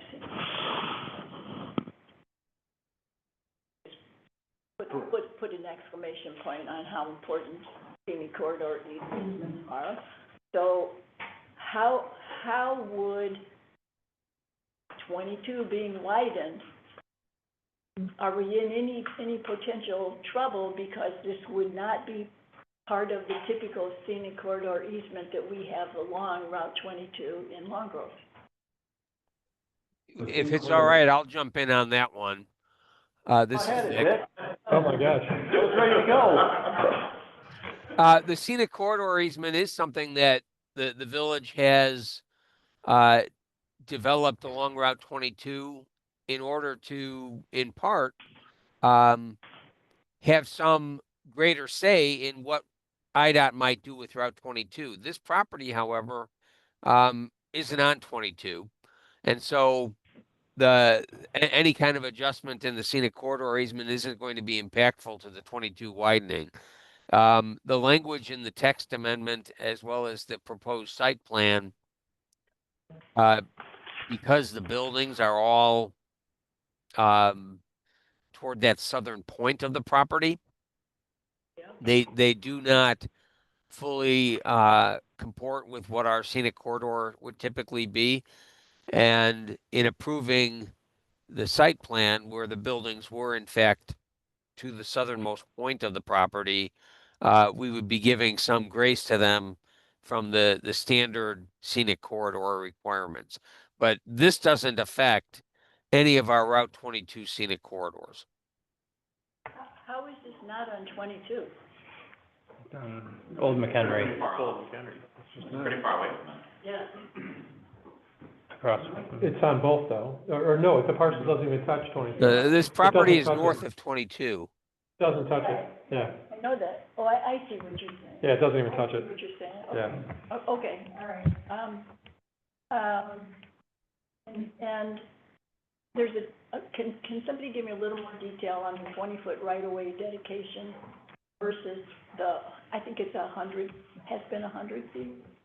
The scenic corridor is 100 feet, and the county is requesting a 20-foot easement be given to them, which already happened when Long Grove Commons went in. I think they gave up their 20-foot, and it's right on the property line there. Oh, I see. So this would be the other side. Okay, all right. That part I wasn't quite sure what it's talking about.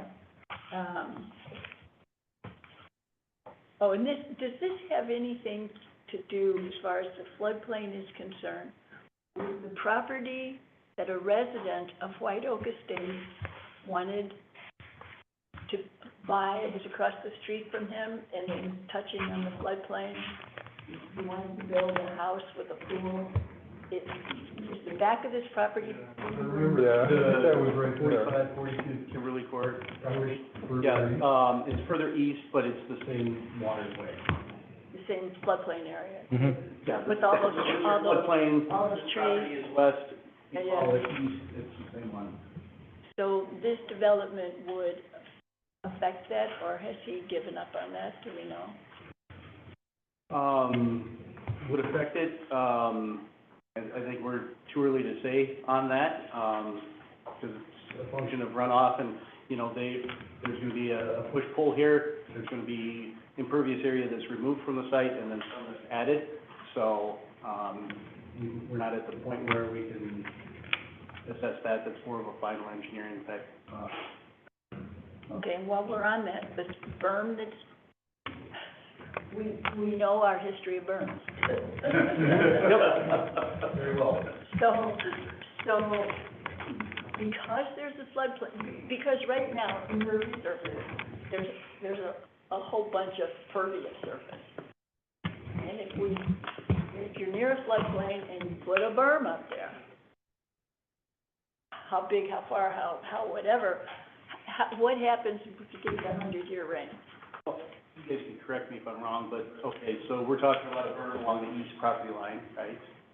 And. The north. Well. Not property line, but north side. North towards the residence, towards the Okay, residence. so again, that'll be something that's sorted out in final engineering, but drainage is south to north, and you're not allowed to block drainage into the floodplain. So that you could have a harmful effect on, Yeah, I mean, you backing up can the put a water. berm there, as long as you accommodate the drainage from south, north into the floodplain, but you can't, you know, block it. block it. You can channel it, so that it's going all across the land, channel it, you can do that. So the residents of the, White Oak Estates would be protected.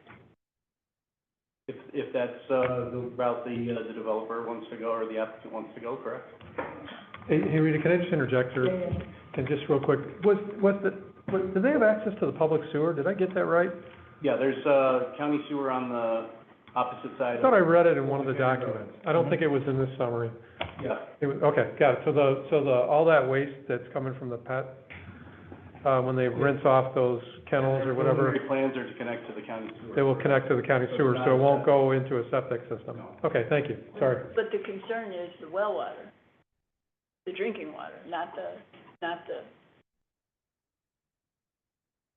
disposal water. Well, the contamination from the dog waste or whatever is hopefully the stuff that's not in the dog park, but in the facility would go down the drain, so to speak, right? Treated properly, et cetera? Yeah, which would be, you guys can talk to your operation, talk about your operations, whether that's the majority of the waste, or how you clean up the dog park area from waste and things like that, and I could, address some of those, comments as well. I don't know how often you guys clean that, if you could tell us. Yeah, so the dog park itself, the owners are gonna be responsible for picking out after their own dogs. It will be grass, just like your backyard would be grass. So every member of the dog park will be required to sign a membership contract, and if they are abiding by the rules of the membership, we have the right to basically terminate that membership. So if they're not cleaning up after themselves, they can be terminated, they will be terminated.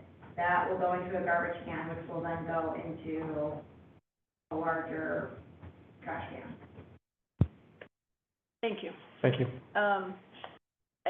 The vinyl fence, chain link fence, and the metal roof, part of our ordinance? Are those permitted in Long Grove? I don't think we talk about restricting any kind of roofing material, do we? No. I don't No think- HOAs in the- I haven't. Not an HOA. HOAs may, yeah, and I only know some of it. There's restrictions on roofing material. Okay, and the vinyl fence and the chain link, is that something we can approve? That would all go through plan review for approval or not. well, the fencing seems to be an issue here. So, and actually, the soundproofness of a vinyl fence is an obvious question. You know, I've got it mentioned several times in here, like, a building has to be soundproof. And you can't soundproof the outdoors, obviously, but, I don't think, and I don't even know if a vinyl fence is allowed, so, and it says the R1 zoning district 100-foot front yard setback requirement would make the development of the parcel, not feasible. So, this is on page 8, scenic corridor easement. I guess I'm back on that. My questions are just they go along with the page numbers. I'm sorry if they're out of sync. And I guess I'm just wondering why is that?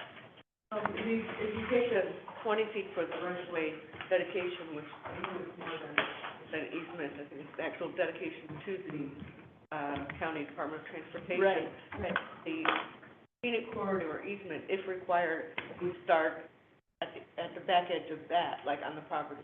So it would really be 120 feet that you would have to take off of the developable area of the whole McHenry frontage. And then if you want to stay out of the floodplain and, you know, all the existing vegetation, I think, that's really small triangle. Okay, so it's got nothing to do with how close the building is or the parking lot is to the road, it has to do with, okay, thank you, okay, that's a clarification. The kennel facility, it's adjacent to a lot zoned in the B2 zoning district. Where is B2? Is that the Long Grove Commons. property? Across the street. Long Grove Commons. Long Grove Commons, okay, got it. Okay, I got that one. Page 14, planned unit development is intended to permit development that is superior to that of the surrounding uses. But maybe these are the permitted residential units. Is this superior to that of surrounding uses? Is this legal language, or is this? Are you using the Page 14, planned unit development, yeah. Planned unit development standard? I don't remember seeing that previously in. It's in there, it's always been in there, yet we didn't add anything special for this project. But the idea of a PUD is to give flexibility, kind of for something above and beyond. Okay, I see, okay, all right. Roads on the periphery, promotion of character. Plan Commission, this is page 14B. Plan Commission shall be looking for the following. Roads on the periphery will be planted with hedgerows to screen views into a development. Buildings and open fields must be masked by berms and reforested areas. Front yards or rights-of-way should be planted with natural landscaping, open spaces. Larger than scenic are preferred and should be planted with prairie mixes or reforested. So these are general guidelines for planned unit developments. Not all of them apply to every property, but these are the criteria that the Plan Commission can use to determine, you know, whether they're going to recommend for it. But not every one of these would apply, and there are no roads on the periphery developments that would, you know. Okay. Some of those just really aren't relevant.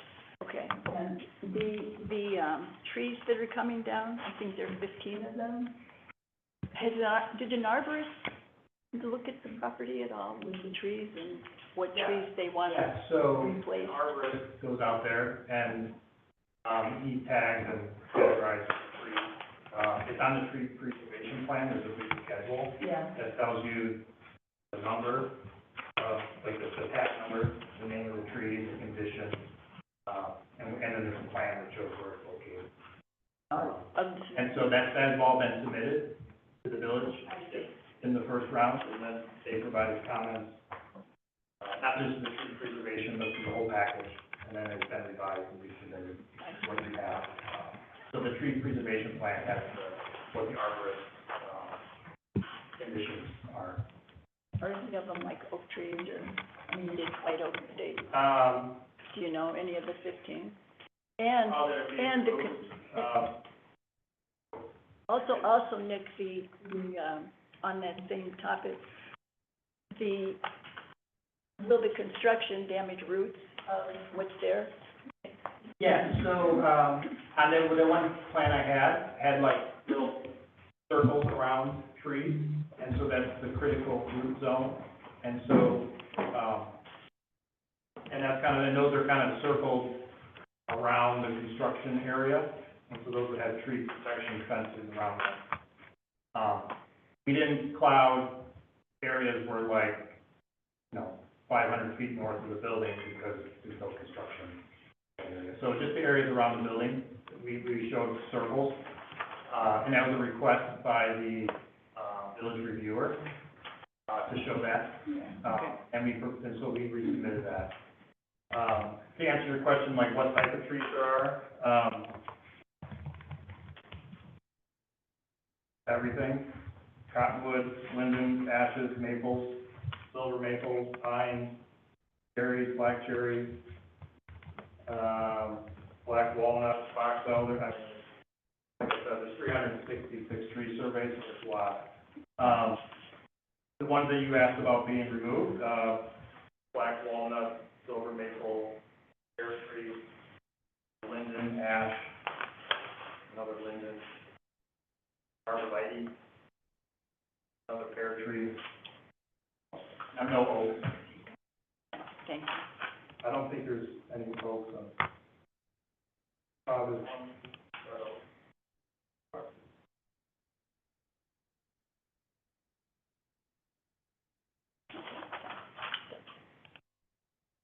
This page has, in big letters, noise.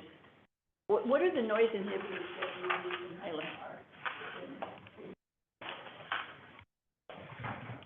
We don't have these operate by the same hours that we would operate in Mongrose. The dogs go out as early as 6 a.m.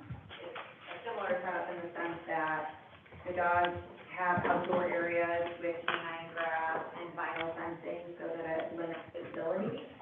And the latest they go out is 8 p.m. So that's 7 days a week, 365 days a year. We have clients that live within probably the closest proximity you can have, and we've never had a complaint from the neighbors. Yes, it is right off of, in an industrial area. However, the distance between us and neighbors is literally a walking path, railroad track, and neighbors. So, members that walk there. Can I ask a question? Do you have an outdoor dog park in Highland Park? We do not. We have it's a much larger capacity for the dogs. I understand, but you're also quite further away from any residential area. This proposal is different in that your Highland Park location does not have an outdoor dog. Right? And just to clarify, we're not concerned about the solid waste. Right? That's one thing. But we're concerned about the liquid waste that goes into the floodplain. And yes, we all have dogs, and yes, we have grass in our backyard, yes. But there is a difference between one or two animals and hundreds over a span of a year, or thousands over a span of a year. That's a huge difference. I don't think it's out of bounds to ask for an environmental impact study. I don't think it is. Well, can we bring this back to the board though? So thank you for that thought. Let's keep us going here. I'm gonna roll it, I'm Yep. gonna get two more. Go ahead. I think it's two anyway. This has to do with traffic. It says that, the architect confirms there's only one entry/exit per Lake County, but you can go in either direction. I'm not sure what that means. There are two existing curb cuts, and they could have chosen to keep the north one or the south one. And they chose the one that's farther away from the intersection. Okay.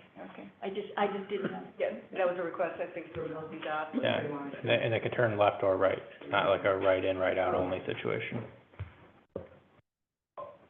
And I agree with the question about a traffic study when it comes to that, because I had to park across the road to walk through Jay's camp a year ago, I think it was. I managed to hurdle the fence okay. You know, but the traffic. Does the sheriff know you did that? Hey, I saw several Long Grove finest teens who were also out there. I didn't see them and they didn't see me. And I don't know what they were doing. Just kidding. Whatever, no, yes. Okay, so a traffic study, would a traffic study answer that question? There's a traffic study. There's one. There is a traffic study. Does it answer the question? It's in the, well, it was in the, didn't it get in the board packet? Yeah, it was in It's all there. And what does it say about a left turn coming out? Somebody's gonna have to interpret it for me, because it's all engineering speak.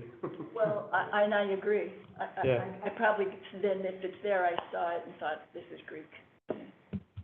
Or Russian, or whatever else, yeah. But, Just kind of a quick summary. So Old McHenry Road is owned and maintained by Lake County DOT, so access to that property is subject to their review and approval. There has been a traffic study, and I know the applicant has had some preliminary correspondence with the county. That's where the 20-foot right-of-way dedication was confirmed, which is part of their access ordinance. And there's still quite a bit of work that the applicant is going to need to go through to get their access permit from the county. They're still in the infancy stages of that.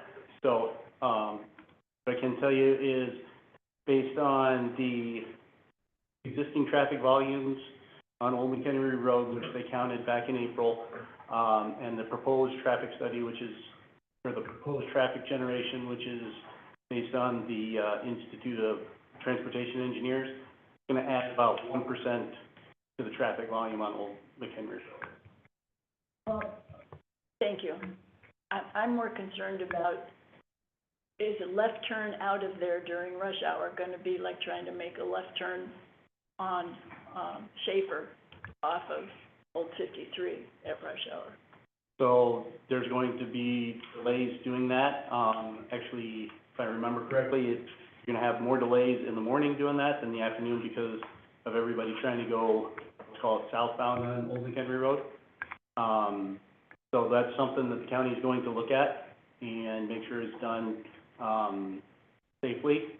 You know, and the county's also gonna look at things such as, does the access location conflict with, the turn lane from Old McHenry Road to Route 22, both now and they will consider the future conditions whenever Route 22 is widened, because there is improvements in front of this property as part of the state's project too. Has nothing to do with Route 22. can you hold that thought and I'll come back to you? I wanna make sure the board has a chance to, there's a question back there. Yeah, just have a question saying the entrance and exit proposed, you can go in, one, you can go in right, and then you can come out, you can go left or right at Old McHenry, go north or south on Old McHenry out of the new proposed, entryway or exitway. Correct. What's proposed now is a full access. Okay. So then, what is going to take place across the street at whatever the development is called, is by the Dunkin' Donuts there, where you only can go in one way, you can't go both ways out of the, is that going to change then moving forward? Because you can't go either north, you only can go south when you turn in come out of the subdivision or out of the development at the Dunkin' Donuts. You only can turn right towards 22. You have to go down another 100 yards down to the Primrose School to be able to turn left. Right. So I guess the question is that going to, well, you know, if I was on the other side, I would sit there and go, well, geez, you're letting them turn, and that's even more dangerous because it is right around the corner at 22 in Old McHenry, where at least that one's a little bit farther up. But the question is, will that change then if this is allowed? That's my concern, Mike, when you're at Cervell, trying to get out. You Well, gotta- No, I know, So- I understand the question. I guess the short answer is, yes, it could, unless the county has approved the access, and granted a permit, which I don't think they have yet. And until that, anything can happen. Thank you. And Two, short question, lighting plans?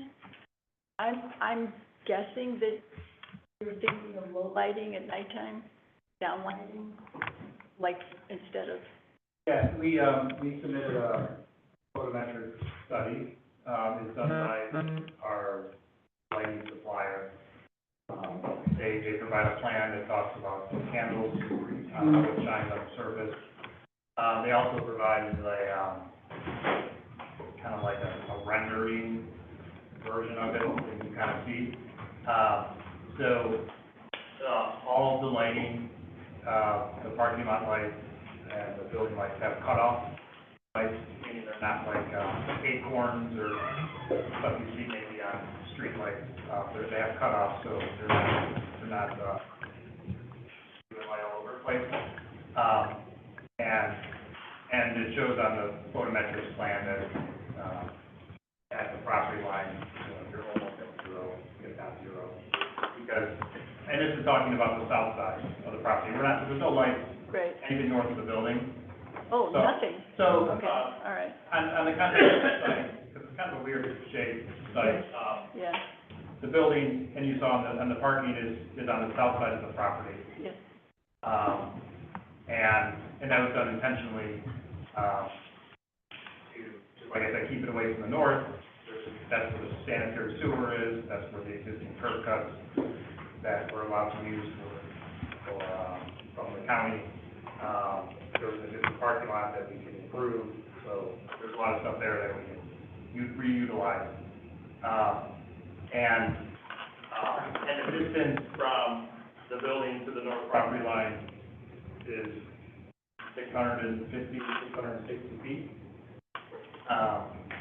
And so, we don't have any lights, there's no street lights or lights beyond the building. I see, okay. So I think it tells you in context, because we're not lighting the entire, the site's so big, I think it's quite like acreage. It's a very large site, 8.35. yeah, 8.35 acres. And I think there was some discussion about impervious area. And so it's already a report that's submitted. Same with a wetlands report that's been submitted. There's been a lot of reports that we've already, I don't know what you saw in the packet. All that stuff has been submitted and responded to, and we responded back and forth. So in that impervious area, there's currently 1.1 acres of impervious area, and that would increase to 1.27, which would be an increase of 0.16. And that's because of the parking lot. Right. So that parking lot now is like you've been there, it's just Yes. a big mess. So now that it's structured and well organized, you kind of, it gets a little bit bigger. Okay. But 1.6 increase on an 8.35 acre site. Right, minimal, So that just tells you about the area of construction. You know, we're not constructing 8.35 acres. right, It's really isolated. agree.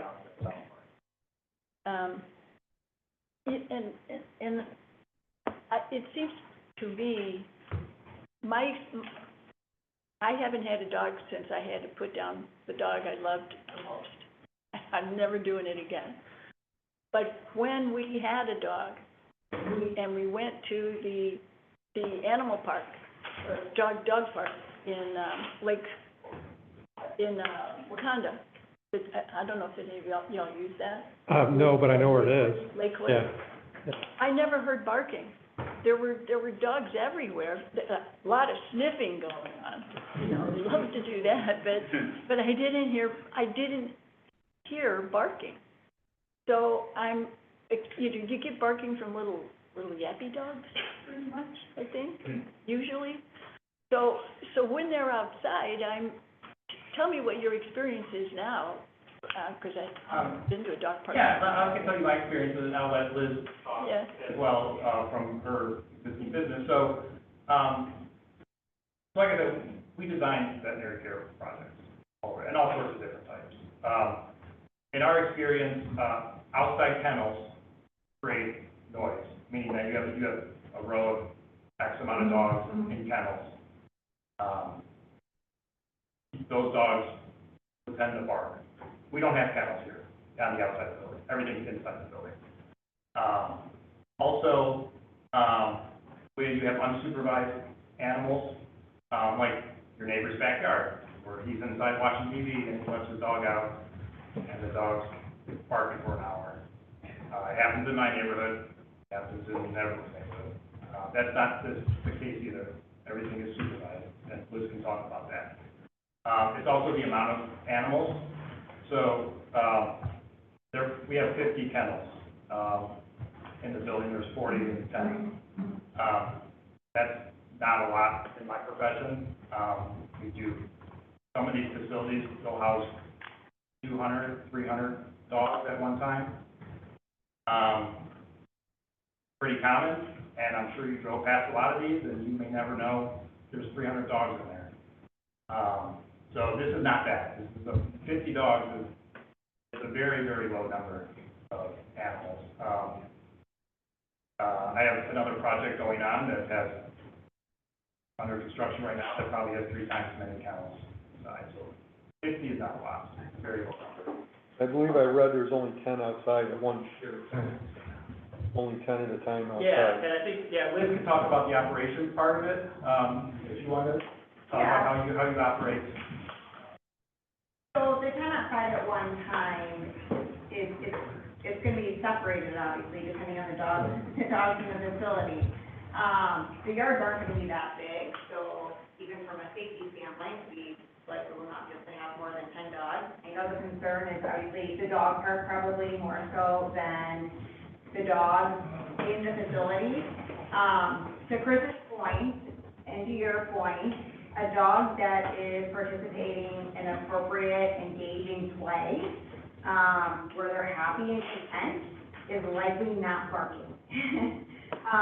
Generally speaking, when we think of a dog that's barking in excess, it's because of a reason. It's because there's something on the other side that they can't get. It's because of 2 dogs that are coming to a fence and not working out. So to your point, yes, you would go to a dog park and generally speaking, you're not going to hear a lot of barking, because it is supervised, the dogs are engaged, they're able to move freely, they're not restricted, and we will have the screening on the fence so that dogs can't see dogs or whatever activity might be going on in the other side, or the cars going down Old Henry. So who's supervising the dogs in the dog park? The owner. Right, so I understand your point, you're not wrong, but you're asking us to trust the Yeah, can I owner. ask you to just keep this to the board right now? So thank you. I know you've given comment already, but thank you. This is my last question. Is the reason that these folks didn't receive notice because they're further away than what the rubric is for notice? Everyone within 260 feet received notice, and their addresses were on the list that were mailed out. Oh, Was it certified mail and? so it isn't the fact that they're 600 feet away? It goes from the boundary of the property, you know. Yes, measure. yes. Oh, I see what you're saying. I got you. Yeah, they're all on the list, and we know that other people on the list did receive it, so. And how do we typically handle that, where we have people that, I know it's happened in the past where they didn't receive the notice. Yeah, well, we also posted in the newspaper, which I know No everyone one still reads gets every day. newspaper anymore, but yeah. It's on our website, and there's signs posted on the property in addition to the mailing within 260 feet. So that's consistent for any public hearing we have. We can't deviate from that and pick and choose what projects we want to Sure. communicate more about, because it needs to be a fair and impartial process. Okay. But that's what we do. Thank you. Hold that thought, Ben. I want to ask the rest of the board to provide, ask questions or. I have a couple. Yeah. So around the perimeter of the dog park, it's a chain link fence, is that right? So this PVC fence is gonna be around the kennels, around the main. The PVC fence is located in those dog yards around the building and around the pool. Chain link fence is located around the dog park. There's an existing chain link fence along Old McHenry Road that would be some other fencing there for tennis courts, so all that stuff will be going down. Providing a new fence, the heights that we provide are typical heights to prevent dogs from jumping over. Obviously, dogs at a full sprint, and if they're like a greyhound, they may be able to clear anything, but these are heights that we provide on all of our projects. Likewise, the dog park has a catch vestibule, to limit, basically, to enter the park, you have to go through this vestibule, and dogs, being able to make a run for it, vice versa. Liz, in the last meeting, talked about how, the dogs are leashed, like when they're coming and going from the cars, not letting dogs out running parking lots. So the dog park is gonna be just for the membership, not for the kennel dogs? Correct, it will be a separate membership. So those dogs that are entering the dog park, they will go through a behavioral evaluation as well. So different than your standard Waukegan dog park, where anybody can pay the $25 or whatever it is and verify rabies and enter that park. We will be making sure that that dog has appropriate behaviors around other dogs and people. Do you have an expected amount of members? Any idea as to how many members you have? Is there any limit? It'll be reservation based, so we will be able to limit the quantity of dogs that are coming in the dog park at one time. They don't have to make a reservation still. Do you know what that number is as far as capacity? Yeah, capacity. 25 dogs, 50 dogs? How big is this? It is Well, I just wanna know how many. 75,000 square feet, so it's up to 2 acres. Yeah. We don't have a number yet. Okay.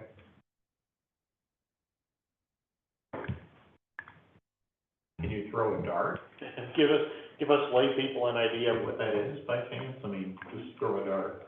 Nothing that. So they're asking like how many dogs? How many reservations, how many would you permit at one time In the dog park. dog park. Right, I don't anticipate it to be less than 20 dogs, however, we would be able to control that number very easily. So if we got to a point where we're noticing too many dogs in there, we can decrease that number. Also, a question for Lieutenant Kaiser. I know vandalism, trespassing, there's graffiti going on at Jay's camp. Is that still an issue? Not so much at Jay's camp as the other vacant properties. There's nothing recent that I know of that,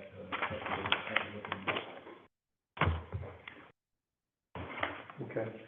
The amount of dogs in the park will be limited by parking on site as well, right? That is very true. Yeah, so that area has 7 parking stalls. Most people have 1 or 2 dogs. There's some people out there that have more. So if you say that everyone that shows up in those 7 stalls has 2 dogs, this is like 14 dogs. Okay. You're looking, you're not saying anything. No, I'm not saying anything yet. Kent, anything? I have nothing right now. Trustee Jamil? Yeah, so a couple of questions for the applicant. So one is, why would you agree for the change in the facilities name from dog enrichment to dog boarding? Whether you are planning to have a training at some point, this time is it more for boarding? And kind of a daycare facility versus training? I think in the meeting, one of the gentlemen that was sitting here, he didn't like how staff named the project. That was really the discussion. Liz could talk about what operations are happening. You could interpret, is it obedience, test, is that considered training? And it's not subject to interpretation. So I think it would be best to have Liz to describe what the intent of the operations are. Because someone didn't like the name, it was called enrichment. No, the reason why I'm asking is going to impact my second question. Yeah. The reason is, I tried to research a little bit. Enrichment, if it involves training, that creates noise, which the residents are genuinely concerned about. And, I'm concerned about that too. Because in training, dog is anxious, as you know, and they create more noise. So if it is just a boarding, you can impact a little bit. If it is not the training center for the dogs, then you can impact the noise by eliminating the noise. So if you are involved in training, then you need to specify the board whether this involves the training versus just a daycare. So I have a quick question of why you associate training with noise, but I would actually think the exact opposite. As well as enrichment. Because any dog in an unfamiliar environment, what I researched, is going to have, a lot of anxiety. So that creates more noise. So I think dogs are very similar to people. I think that anybody that is a very passionate dog owner can probably agree that they're an extension of our family. I talked to Tim, he used services just like we're looking to provide, he's used dog parks. When I think of a happy dog, it could be a dog in training that's being heavily stimulated, so I would consider that to be enrichment. It could be a dog doing an agility session. They might appear anxious, but it could be excitement as well. So our profession is to understand dogs' body language and their behavior and their interaction with other people and other dogs. So I guess I'm just a little confused by your understanding or your relationship between noise and training, because we offer training at our facility in Highland Park. We actually started out as a training-only facility, and we definitely experienced a very different experience than that. So in your experience, the training doesn't impact the noise. That's what you're saying. Correct. Okay. The third is, do you have any, because I looked at your Highland Park reviews, so the reviews, not that great, but I wanted to know how many staff you are trying to employ in this center, and how many dogs is going to be in this center, and if there's more demand, would you increase any room for them? Yeah, so we will have a lower staff-to-dog ratio because of the nature of the services that we're offering. So the business model in Longborough will be different than it is in Highland Park, because it is more enrichment-based versus Highland Park is more of a exclusive group setting for those dogs that are coming in for daycare and boarding specifically, but even our training dogs, for the most part, are incorporated into that group setting. Longborough is going to be more of a one-on-one service, or if they are in group play, then it's going to be a very small group. So let's say maximum of 5 dogs. We're also working with a much smaller pool of dogs that those dogs can interact with. We have to take personality inside into play. So I would say on site at any given time, I anticipate at least 5 team members. How many dogs are you intending to have at one time in the park? Yeah, we don't have a specific number at this time, other than you will have the ability to set through our software reservation system. And there's 7 parking spots, so is that the And other? there's nothing. Yeah, we provided 7 parking spots back there. Self-limiting. People could walk there. Okay, that's all I have. I just wanted to clarify the reviews. You mentioned there were not great reviews. There are 339 Google reviews and an average of 4.9 out of 5. I'm not sure where you were looking, but our current. I don't have to tell you the source. There was one complaint years ago about the training aspect, so. Also, the. One complaint, years ago. Yeah, but I don't have to tell you the source, right? And ask me how. Having been a business owner myself. Yeah, that's fine. I have my own right You're to the ask. best business owner in the world. There's That's why I wanted to ask. Person, I don't want to go back and forth with you. That's why it's 4.9 Difference between out the of 5. training and the board. So let me offer some comments if I can. Please. First of all, I'm a little bit, kind of surprised that we have kind of a disparity between the petitioner and the neighbors. Normally, by the time things get to the board, we usually have a little bit more consensus, because frankly, we don't like being King Solomon and having to split the baby. We like to have kind of a community that gets together, kind of works things out and sort of, finds that happy place. I'm a little bit surprised by that, but okay. I think about the distance and just a couple of random thoughts, maybe not random, but thoughts. We have noise ordinances in the village that I believe doesn't allow any construction to begin until 7 o'clock in the morning. I believe that's correct. And yet, our petitioner applicant just said that they're letting dogs out at 6 o'clock. So if I'm the neighbor getting woken up by 10 barking dogs at 6 o'clock, I'm probably not gonna be real happy, frankly. So I see a little bit of a consistency in that, but I don't know, there's a lot of unknown, right? There's a lot of unknown. What goes on between the 10 barking dogs and the neighbors' homes? I know for me personally, 350 feet is nothing. My lot is bigger than that. If I speak in my driveway, my neighbors can hear my voice without me elevating my voice, because 350 feet in this neighborhood is nothing, right? So sound's gonna carry. So I can see the neighbors' concerns, about barking dogs. I also can sort of see the concern about the wetland, and, I'm sitting here, I was paying attention to what you were saying, but I'm also Googling, like, can dog urine get into groundwater? Because frankly, I don't know. I don't know what that impact is. And I get it that the main facility building is connected to the sewer, so you don't have to worry about that issue, but there is a dog park, that's even closer to that wetland, right? So I think that's kind of a question mark. I have no idea what happens to dog urine or dog feces when it gets into the groundwater. But Mr. Google's telling me it can, and there's potential issues with that. So I don't know, I just don't know. I don't know how much of that is a potential concern. The pool, I assume, is gonna be drained. Is the pool gonna be drained into the sewer, or is the pool gonna be drained, when it does get drained, into the surrounding, environment? Do we know where that pool's gonna get drained eventually? I mean, is it gonna flow into that groundwater? We still have to have the pool. Yeah, so the pool has not been surveyed. Okay.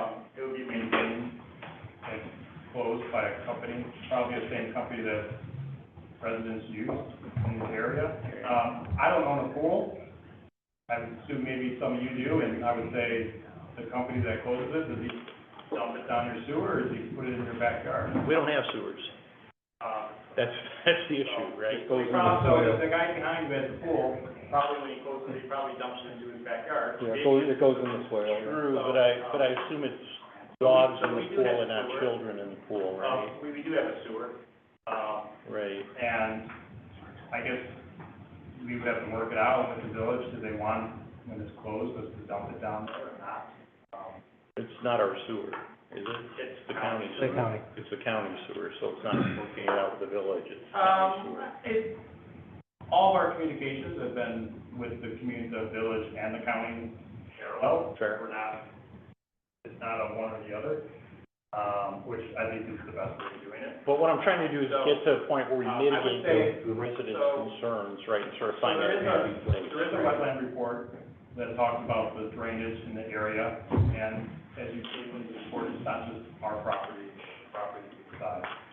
I mentioned that we're not disturbing that area. There was existing 2 pools, it's being reduced down to 1.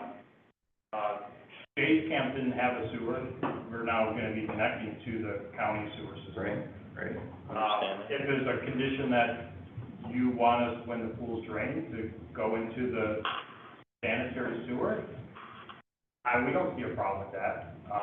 We could just have to make sure that the pipe is size big enough. Like I said, I don't know, I'm not the expert in how much dog urine can be flushed down the sewer. There's 2 things, we're talking the pool. I'm sorry, it is a dog pool, right? It's not a people pool. Correct. Okay, So, all right, just to be clear. like, the pool, all pools, besides residential, have to go through health department review. There's certain systems that need the pool needs to be provided, whether if it's a dog pool or swimming pool. It's a commercial property. So that's a review that's done by the health department. I think your question is probably more for the dog yards. So all of the inside kennels have drainage. Each kennel, so if there's 10 kennels, they'll be connected either by a trench drain or then each kennel has an individual drain. That takes care of any urine and then any cleaning, and that goes through the sanitary sewer system, which is pretty common. So the French drain, to me, does that expose any of those liquids to the actual ground contamination, or is that completely contained by the system? We're inside the building right now, so it's all inside the building. Okay, so it's still contained within the building. And then any dog waste usually gets picked up by hand and disposed of. How about the yards adjacent to the kennel openings? The outside yards have kind of, so the perfect turf is an artificial turf, and it has a gravel base, underlayment. And so if the dog pees in there, it'll just be like if it pees in your backyard. The only difference is it's not gonna kill the grass. So we just had. Dog waste will be picked up as well. Okay, thank you for that, I appreciate it. So we just had the gas station Quick Trip guys come through and said, we're gonna contain all petroleum products that leak on our property, and it's not gonna get discharged into the water system. So you're saying that the outdoor lots, the outdoor yards that are adjacent to the building do have the potential to leach pet urine into the groundwater, or the ground, not the groundwater? I would say it leaches, I'd say it drains into the ground. Well, whatever word that is, leach or drain. But I think you should, there's a difference though, I mean, the dog yards are 650 feet away from the wetlands. I'm sorry, from the north property line, and probably 300 feet from the wetlands. I know, but do you know where the aquifer goes that feeds the wells to the north, or how that aquifer flows? Does it flow under this property? I'm not an engineer that can answer that. I will say that, out of our 400 plus projects, there's never been a concern of contaminating water. So the building would use water, and they would have their own well, which would be the closest water source to these dogs. And we do a lot of projects where the buildings are on well system, but there is no, public water service. So, these wells are typically placed, after a test is done on the ground, and they're placed far enough away from any sort of piece or yard for the building itself. There's a well contractor that gets involved in that. We're happy to submit that stuff too. So I'm not sure how to talk to the village, whether that gets, so this is all stuff that also has to get submitted for review and a permit. I'm not sure if the county handles that or the village. Well, can I ask it another way? Because, I mean, I know what you're getting at. Is there a way to have underneath that, those rocks or whatever, a drainage system that drains it back into the sewer? So that water, when it rains, the water doesn't, it's contained, I don't know, there's a... Yes, it can, it's not the best system because, I mean, on the way up here, it was completely downpouring and probably dropped an inch of rain driving down the highway. That's a bigger concern than 5 dogs urinating a couple times a day. So, we don't like to usually connect outside drains to the inside of the building because of when it downpours, it's a capacity issue. We could limit it by doing like covered overhangs and stuff, but then that usually... Or a filtration system or something underneath. I think the county also has concerns about... This is Vic, if I could jump in on this. The county may have a problem if they're trying to connect an outdoor drain into the county sewer system. That usually is viewed as a form of inflow that isn't allowed within the county sewer system. So there may be some regulatory issues. I think that the issue that has come up about potential contamination of groundwater is something that we may want to put a caveat in the ordinance and have that issue vetted with the county health department. Because the county health department is going to have to permit any well for the property.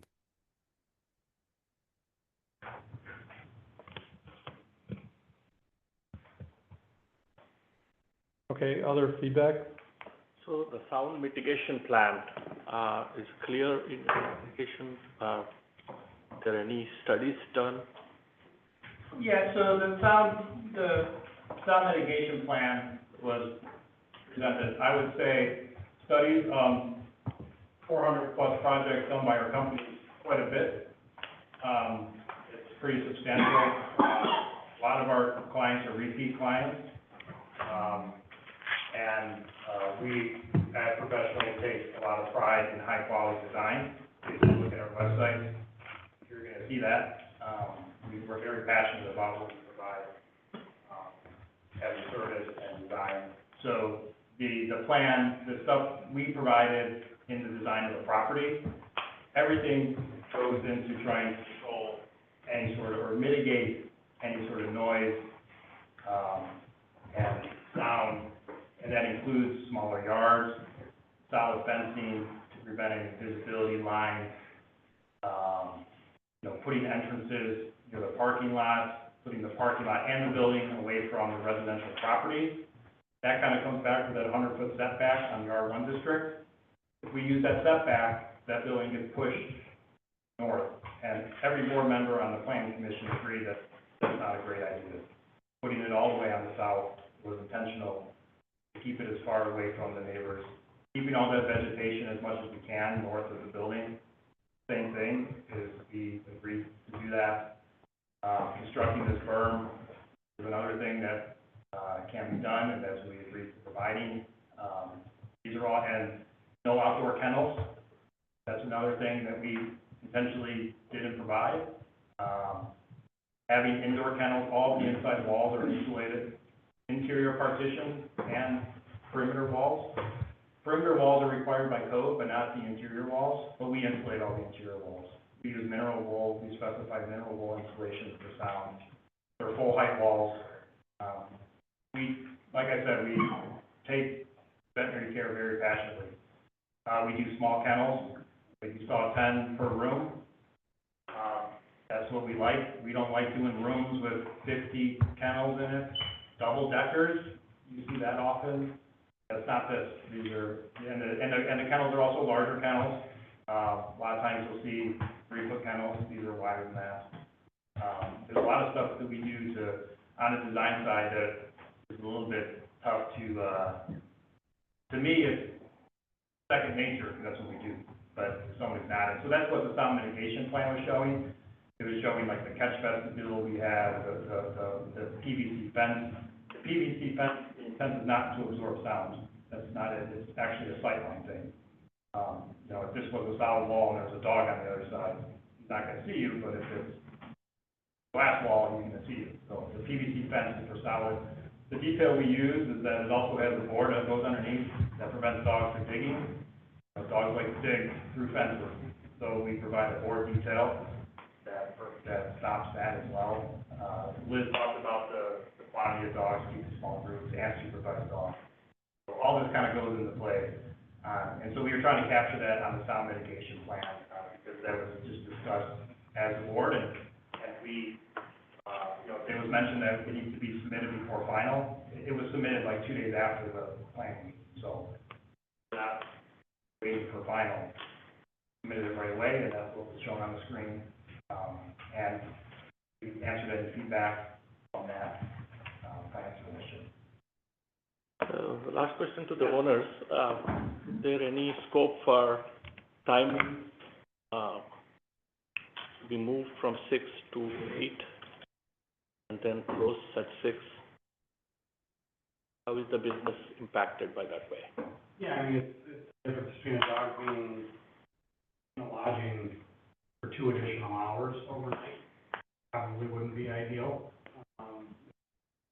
probably end up in, accidents overnight, which we don't want. We want to be able to keep the dogs as stress-free as possible, so having them have to stay in the lodging for 2 additional hours would definitely impact them, for sure. Well, is that the right question, though? Is it, when it's in the lodging center, and it's all insulated, I don't think that's the problem. I think the issue is the dog park opening up at 6 in the morning and closing at 8 o'clock. Was that your question? I'm just asking. I mean, overall, yes, but yeah.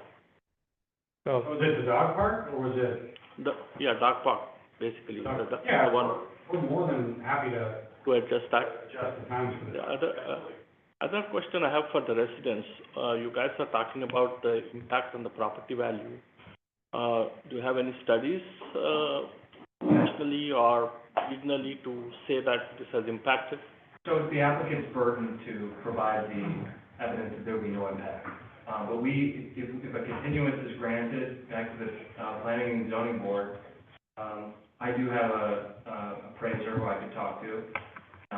But again, this is the applicant's burden. It shouldn't be on the neighbors to produce their own counter evidence or even report itself. Well, their facility in Highland Park is in the residential area, I believe. It's not. It's right on Route 41. There's a picture in the packet, and the closest residential, I think, is like 800 feet away. It's much further.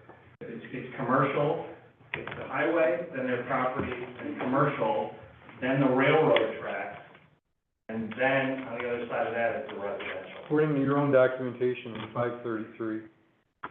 533. But there's no dog park in Highland Park.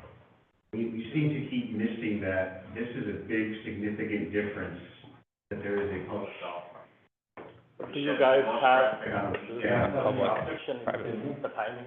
Yeah. Because it's more like a boarding and,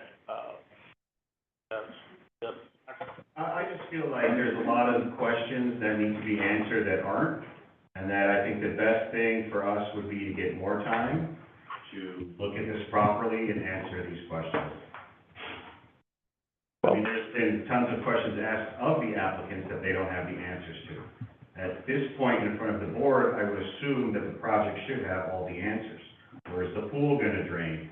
These things should be buttoned up. so let me ask, Vic, our village attorney here on this one. What is actually before us tonight? That's a, Preliminary. yeah, that's a good question. There are two things. One is a text amendment. The text amendment is what would make this use available for this location. And as you will note in the text amendment itself, there are a variety of restrictions on what can qualify for this. And the intention of those restrictions, based on the discussion of the Plan Commission, is try to make this the one and only location that this will occur. In other words, we're not going to see a deluge of canine enrichment centers happening in Long Grove. This will be the one and only. So that's one of the items, and that's the entree to the discussion. The second item is a preliminary PUD plan and special use ordinance to approve that. What that does is essentially sets the ground rules for the applicant, but they're going to have to come back with considerable more detail on some of the things. Now, one of the representatives of the developer just mentioned that they did come back with the sound plan, but that hasn't yet been vetted by the Plan Commission. So there is a second step to this entire process.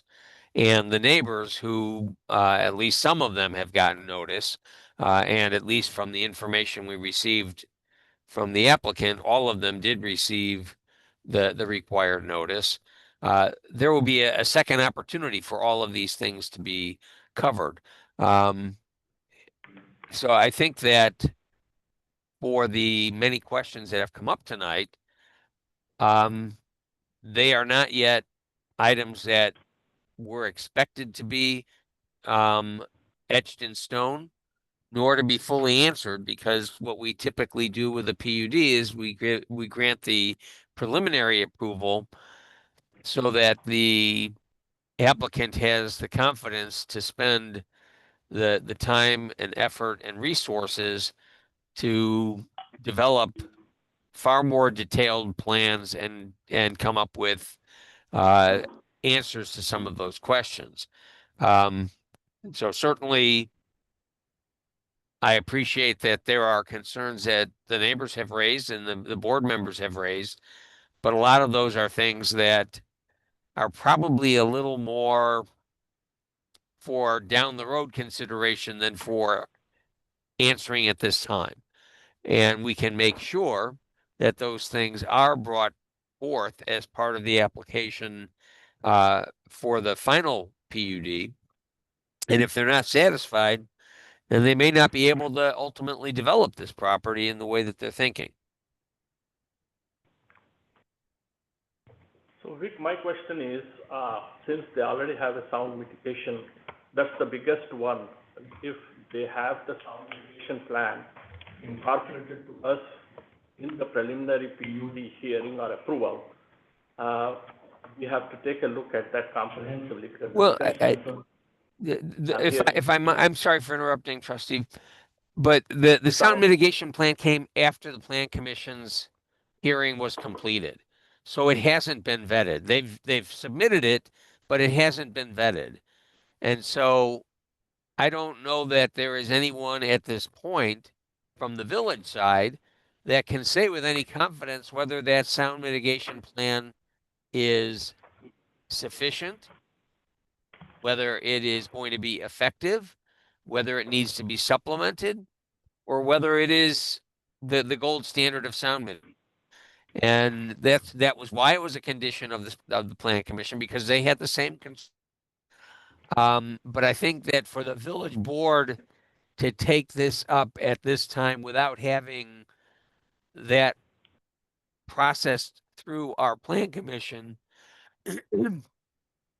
probably puts an unfair burden on the board itself, because I don't know that anybody, maybe somebody in the room does, but certainly I don't know that anyone on the board has the expertise to be able to digest that plan and be confident as to its sufficiency. So I would suggest that we not take up their sound mitigation plan that was submitted post-public hearing, but that can be something that is part of the process for any ultimate final PUD consideration.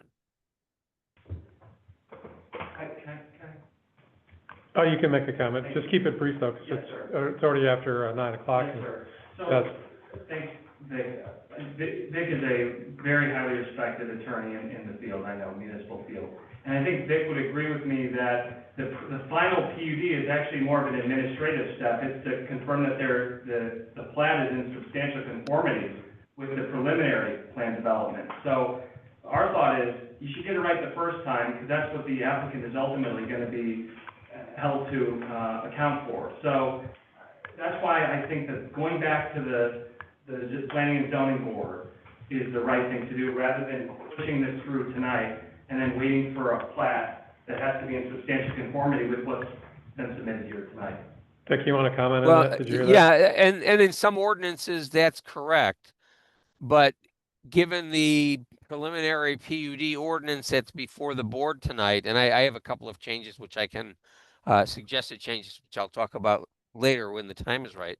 But given the ordinance that's being considered, that's not the case here. It's not simply a matter of checking boxes for a final plat. There are a number of substantive considerations and conditions in the preliminary PUD, the draft preliminary PUD ordinance that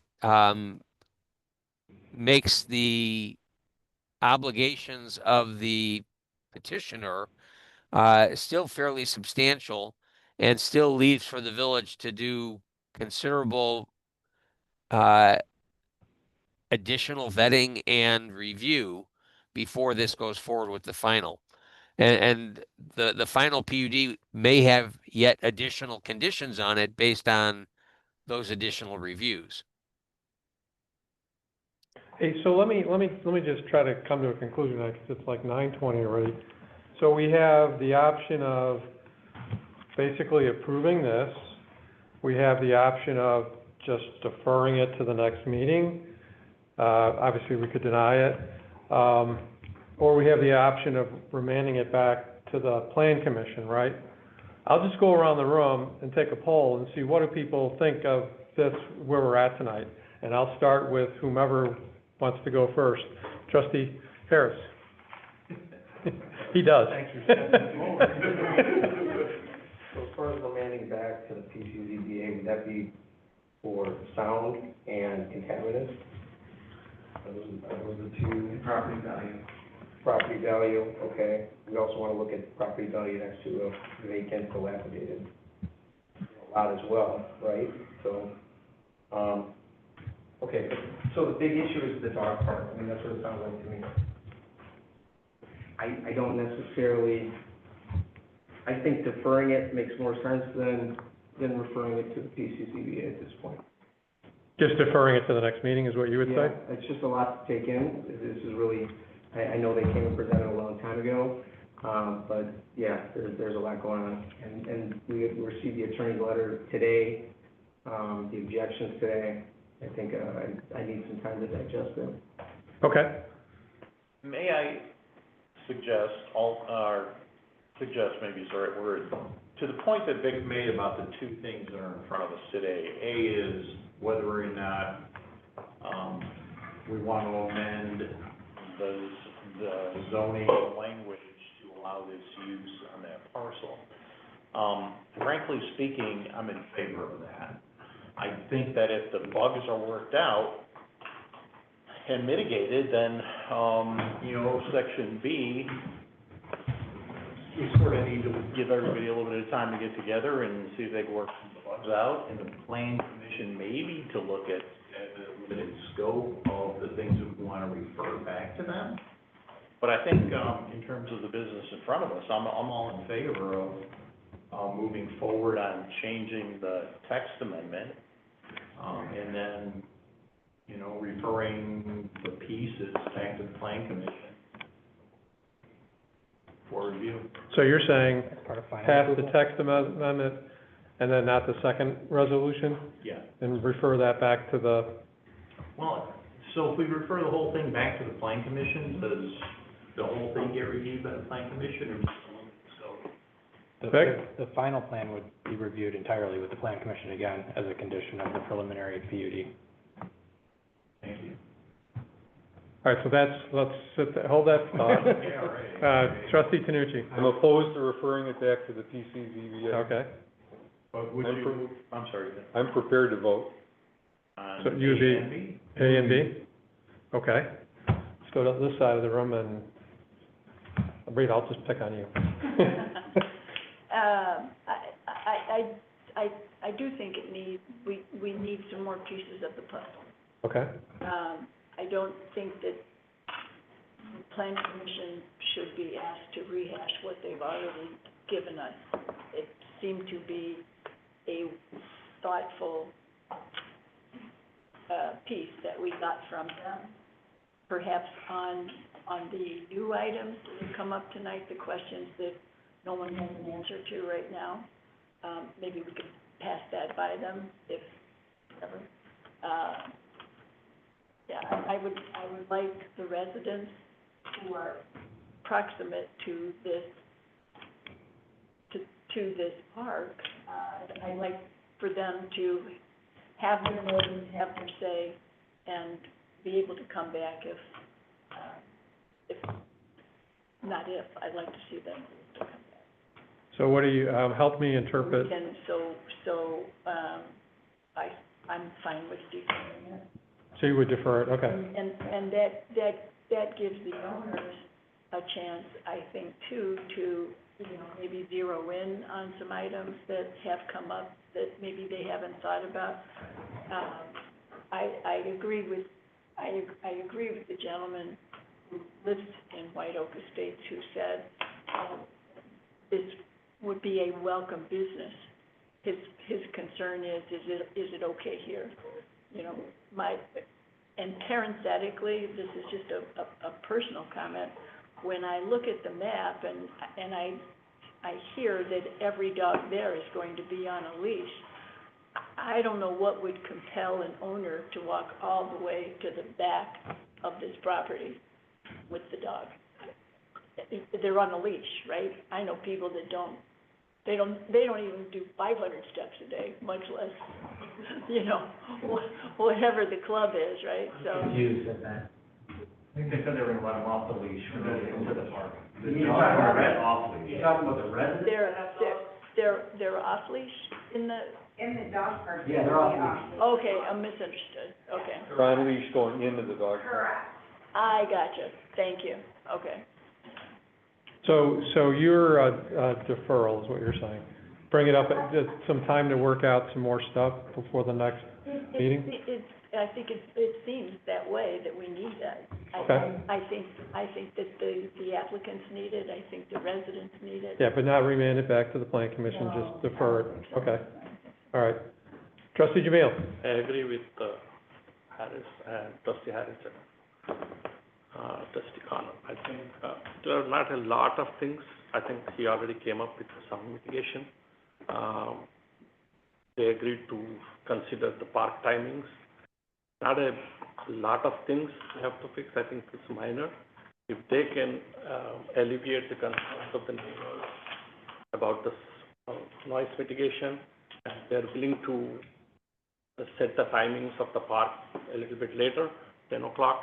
I think this would be a viable business, and we need business, and the property owners have everything in place except few here and there. I think to refer back to PCCBA, and then after they come back with all the right answers, I think. Wait a minute, hold on a second. We're just talking about deferring it, not sending it, deferring the decision till the next meeting to work out the kinks. Is that what you're saying?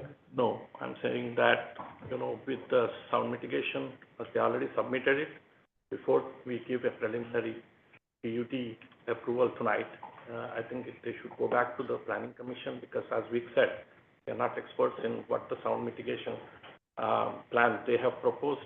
Let them take a look and then come back, and then we can do either preliminary or final. All right, we're all over the place on this. I don't know, I mean, it could, yeah, help me out. If I might just make a few comments, just to put a couple of points in perspective. I believe that when the Plan Commission made its decision, it understood that this was ultimately coming back to them for some final review. And in fact, the draft ordinance specifically provides that the final plans shall be subject to further public hearing before the PCZBA in order to get the final planned unit development ordinance. A couple of changes that I think might be consistent with tonight's discussion would be to specifically include, and again, there are, as I mentioned before, there are a number of things that really will need to be going from a more high-level presentation that we have right now to very detailed presentations, including a lot of the engineering aspects of it. And one of the things that we can include is a specific requirement that the engineering review will consider potential contamination of groundwater from canine waste, and to the extent necessary, have provisions for mitigation of that, given that that was a concern raised by several people. The clarification that this will be on a public sanitary sewer connection, and that it will be subject to all final engineering and requirements of law. The requirements of law aspect is really to make sure that we're that the proposal is going to be consistent with the county requirements. Given the noise issue, I think there may be value in adding the following. Right now, it says that there's going to be a need for noise mitigation plan and screening as part of the final plans. But I'm suggesting we might also add, as part of a final PUD ordinance, the applicant shall submit for village approval a detailed operational plan that addresses, among other things, practices to prevent excessive noise at the proposed development. In addition, the dog park element of the proposed development shall conform with construction hours as set forth in the village code unless otherwise approved by the final PUD ordinance. So I think that, the noise issue clearly is one that the neighbors have raised, appropriately so. It was one that the Plan Commission tagged, appropriately so. And while we have since received a noise mitigation plan, it's something that needs to have some more detailed review.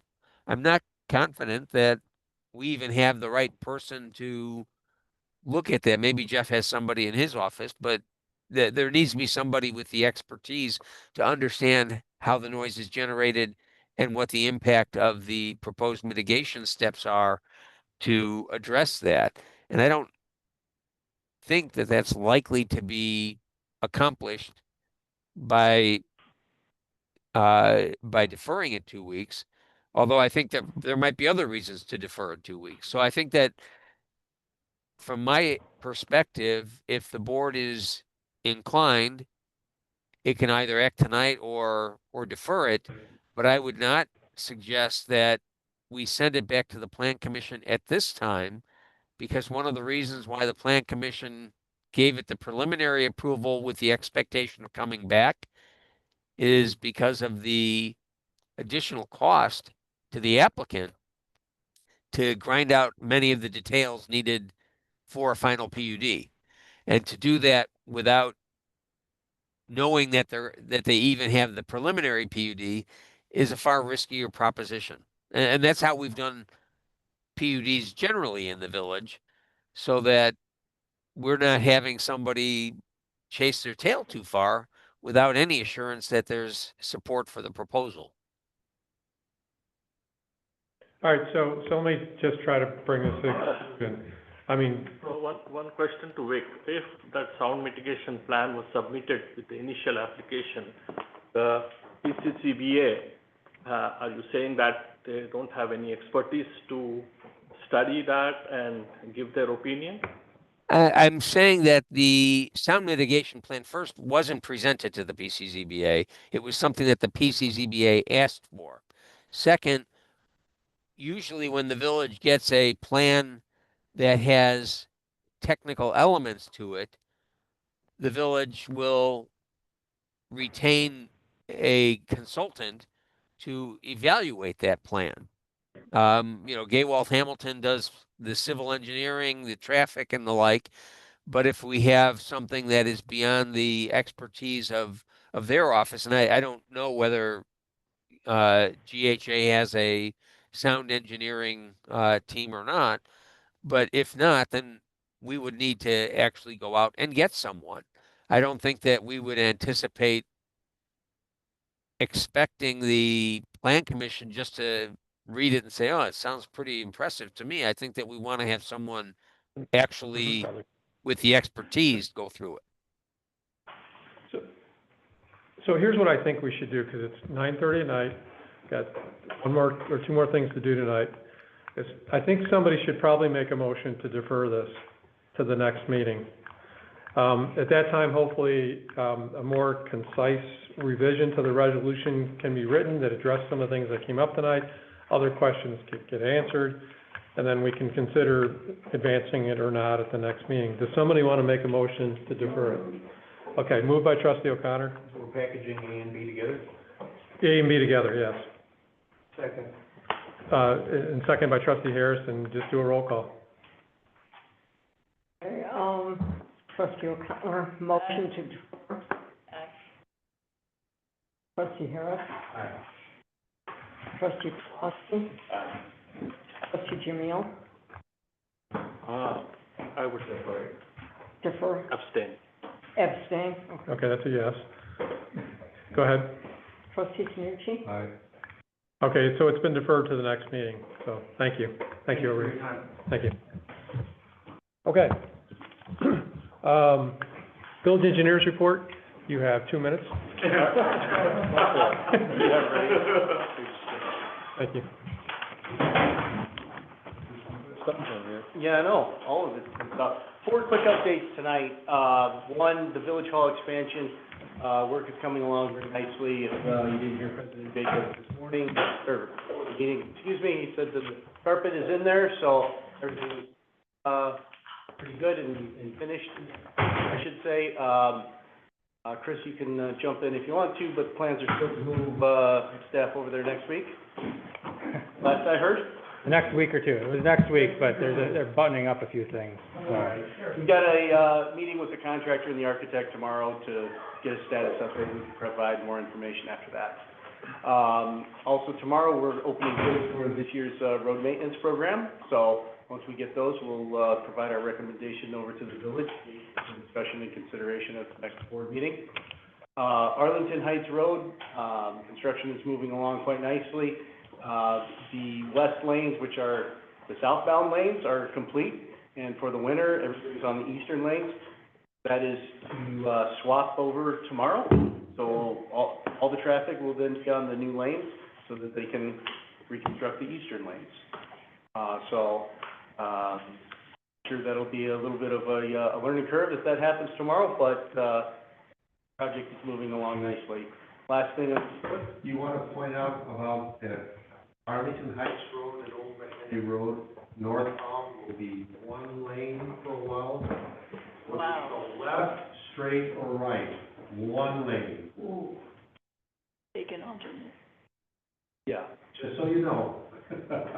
So anyway, So you all cut through my neighborhood. You want to borrow some speed bumps?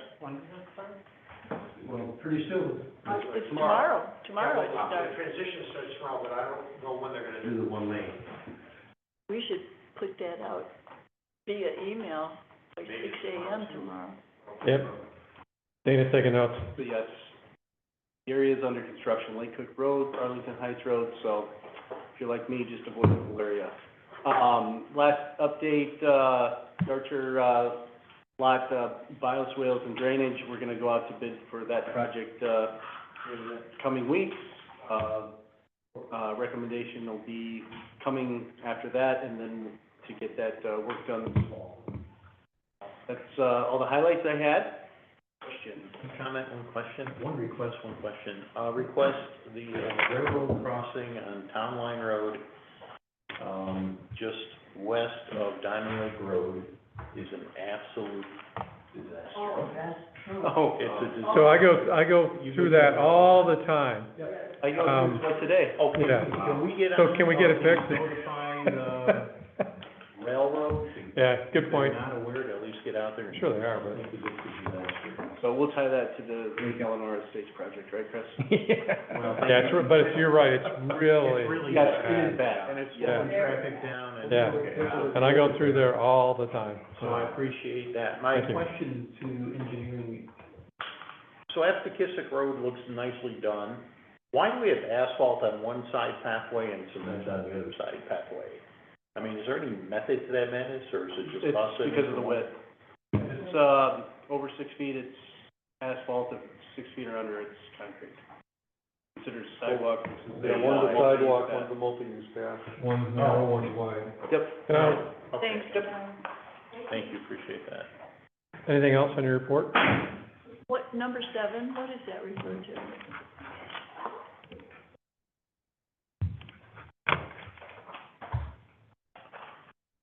The Pike, Is that the question we had about standing at the Yes. traffic light and Yes.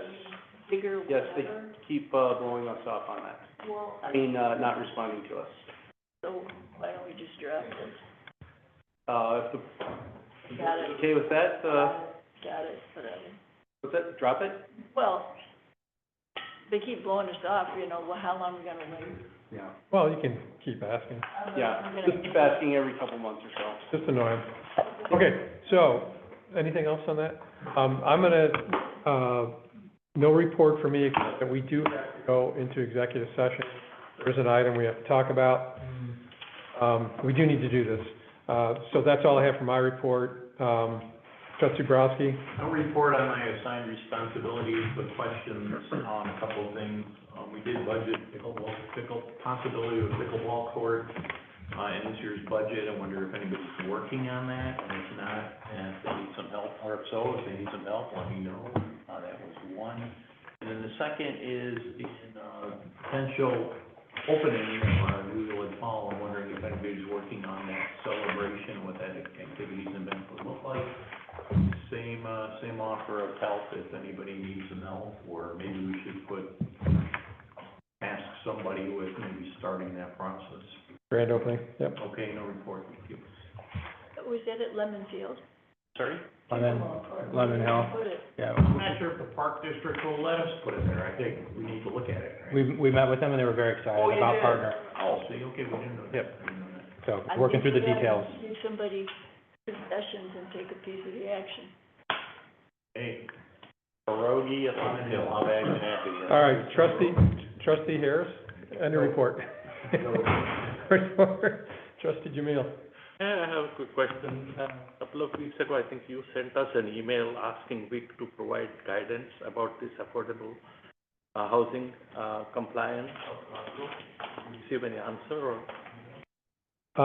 copied us on that? You sent an email from a couple of attorneys who approached you, and we sent that to Vic for review. Oh, yeah. They emailed us too, about the affordable housing. Oh, yeah, so it's not me, but it was, yeah. Did we get, Vic, how did we respond to the emails that were directed, the email that was directed to me about our affordable housing plan? That's your question. Thank you. Yeah. I did provide a proposed response to Chris. I don't know if he's had a chance, given his schedule, to have responded yet. So we didn't respond, is it? Not yet, I'm reviewing it. Okay, will you copy the board and all of us on it then? Thank you for that. Yep. Anything else? And if it's of any consequence, we're in complete compliance. So, the questions seem to be kind of a blast request among all of the municipalities that were on the non-exempt list. And we're in complete compliance, so I'm not particularly, fazed by their inquiry. Okay, thank you. Trustee O'Connor? No report. Trustee Tanucci? Nothing. Okay, Village Manager Parkman? Okay, so I would like, and make sure I do this right, a motion to go into executive session to discuss pending or threatened litigation, and would it be acquisition and disposition of property, Vic? Yes. So moved. Okay, moved by Trustee Borowski, second by Trustee O'Connor. All in favor? That's a roll call. That's a Oh, roll call. please. Thank you. Trustee Borowski, Aye. trustee O'Connor, trustee Harris, Aye. trustee Jamil, Aye. trustee Shinichi, motion All approved. right, motion carried. Who's got the iPad on there? I gotta figure that out. Let's drop. Good, okay, so that's that. Have a good evening. Yeah, sorry, you did hear the bad news, right? You, at the beginning. Yeah, sorry, yeah. There's more to come, so, yeah. All right. You gonna shut that camera down? Do you have a disability So I take it, Okay. you do not know, I always forget. that's my name. Yeah. So, You called me Harris. Bobby? That's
I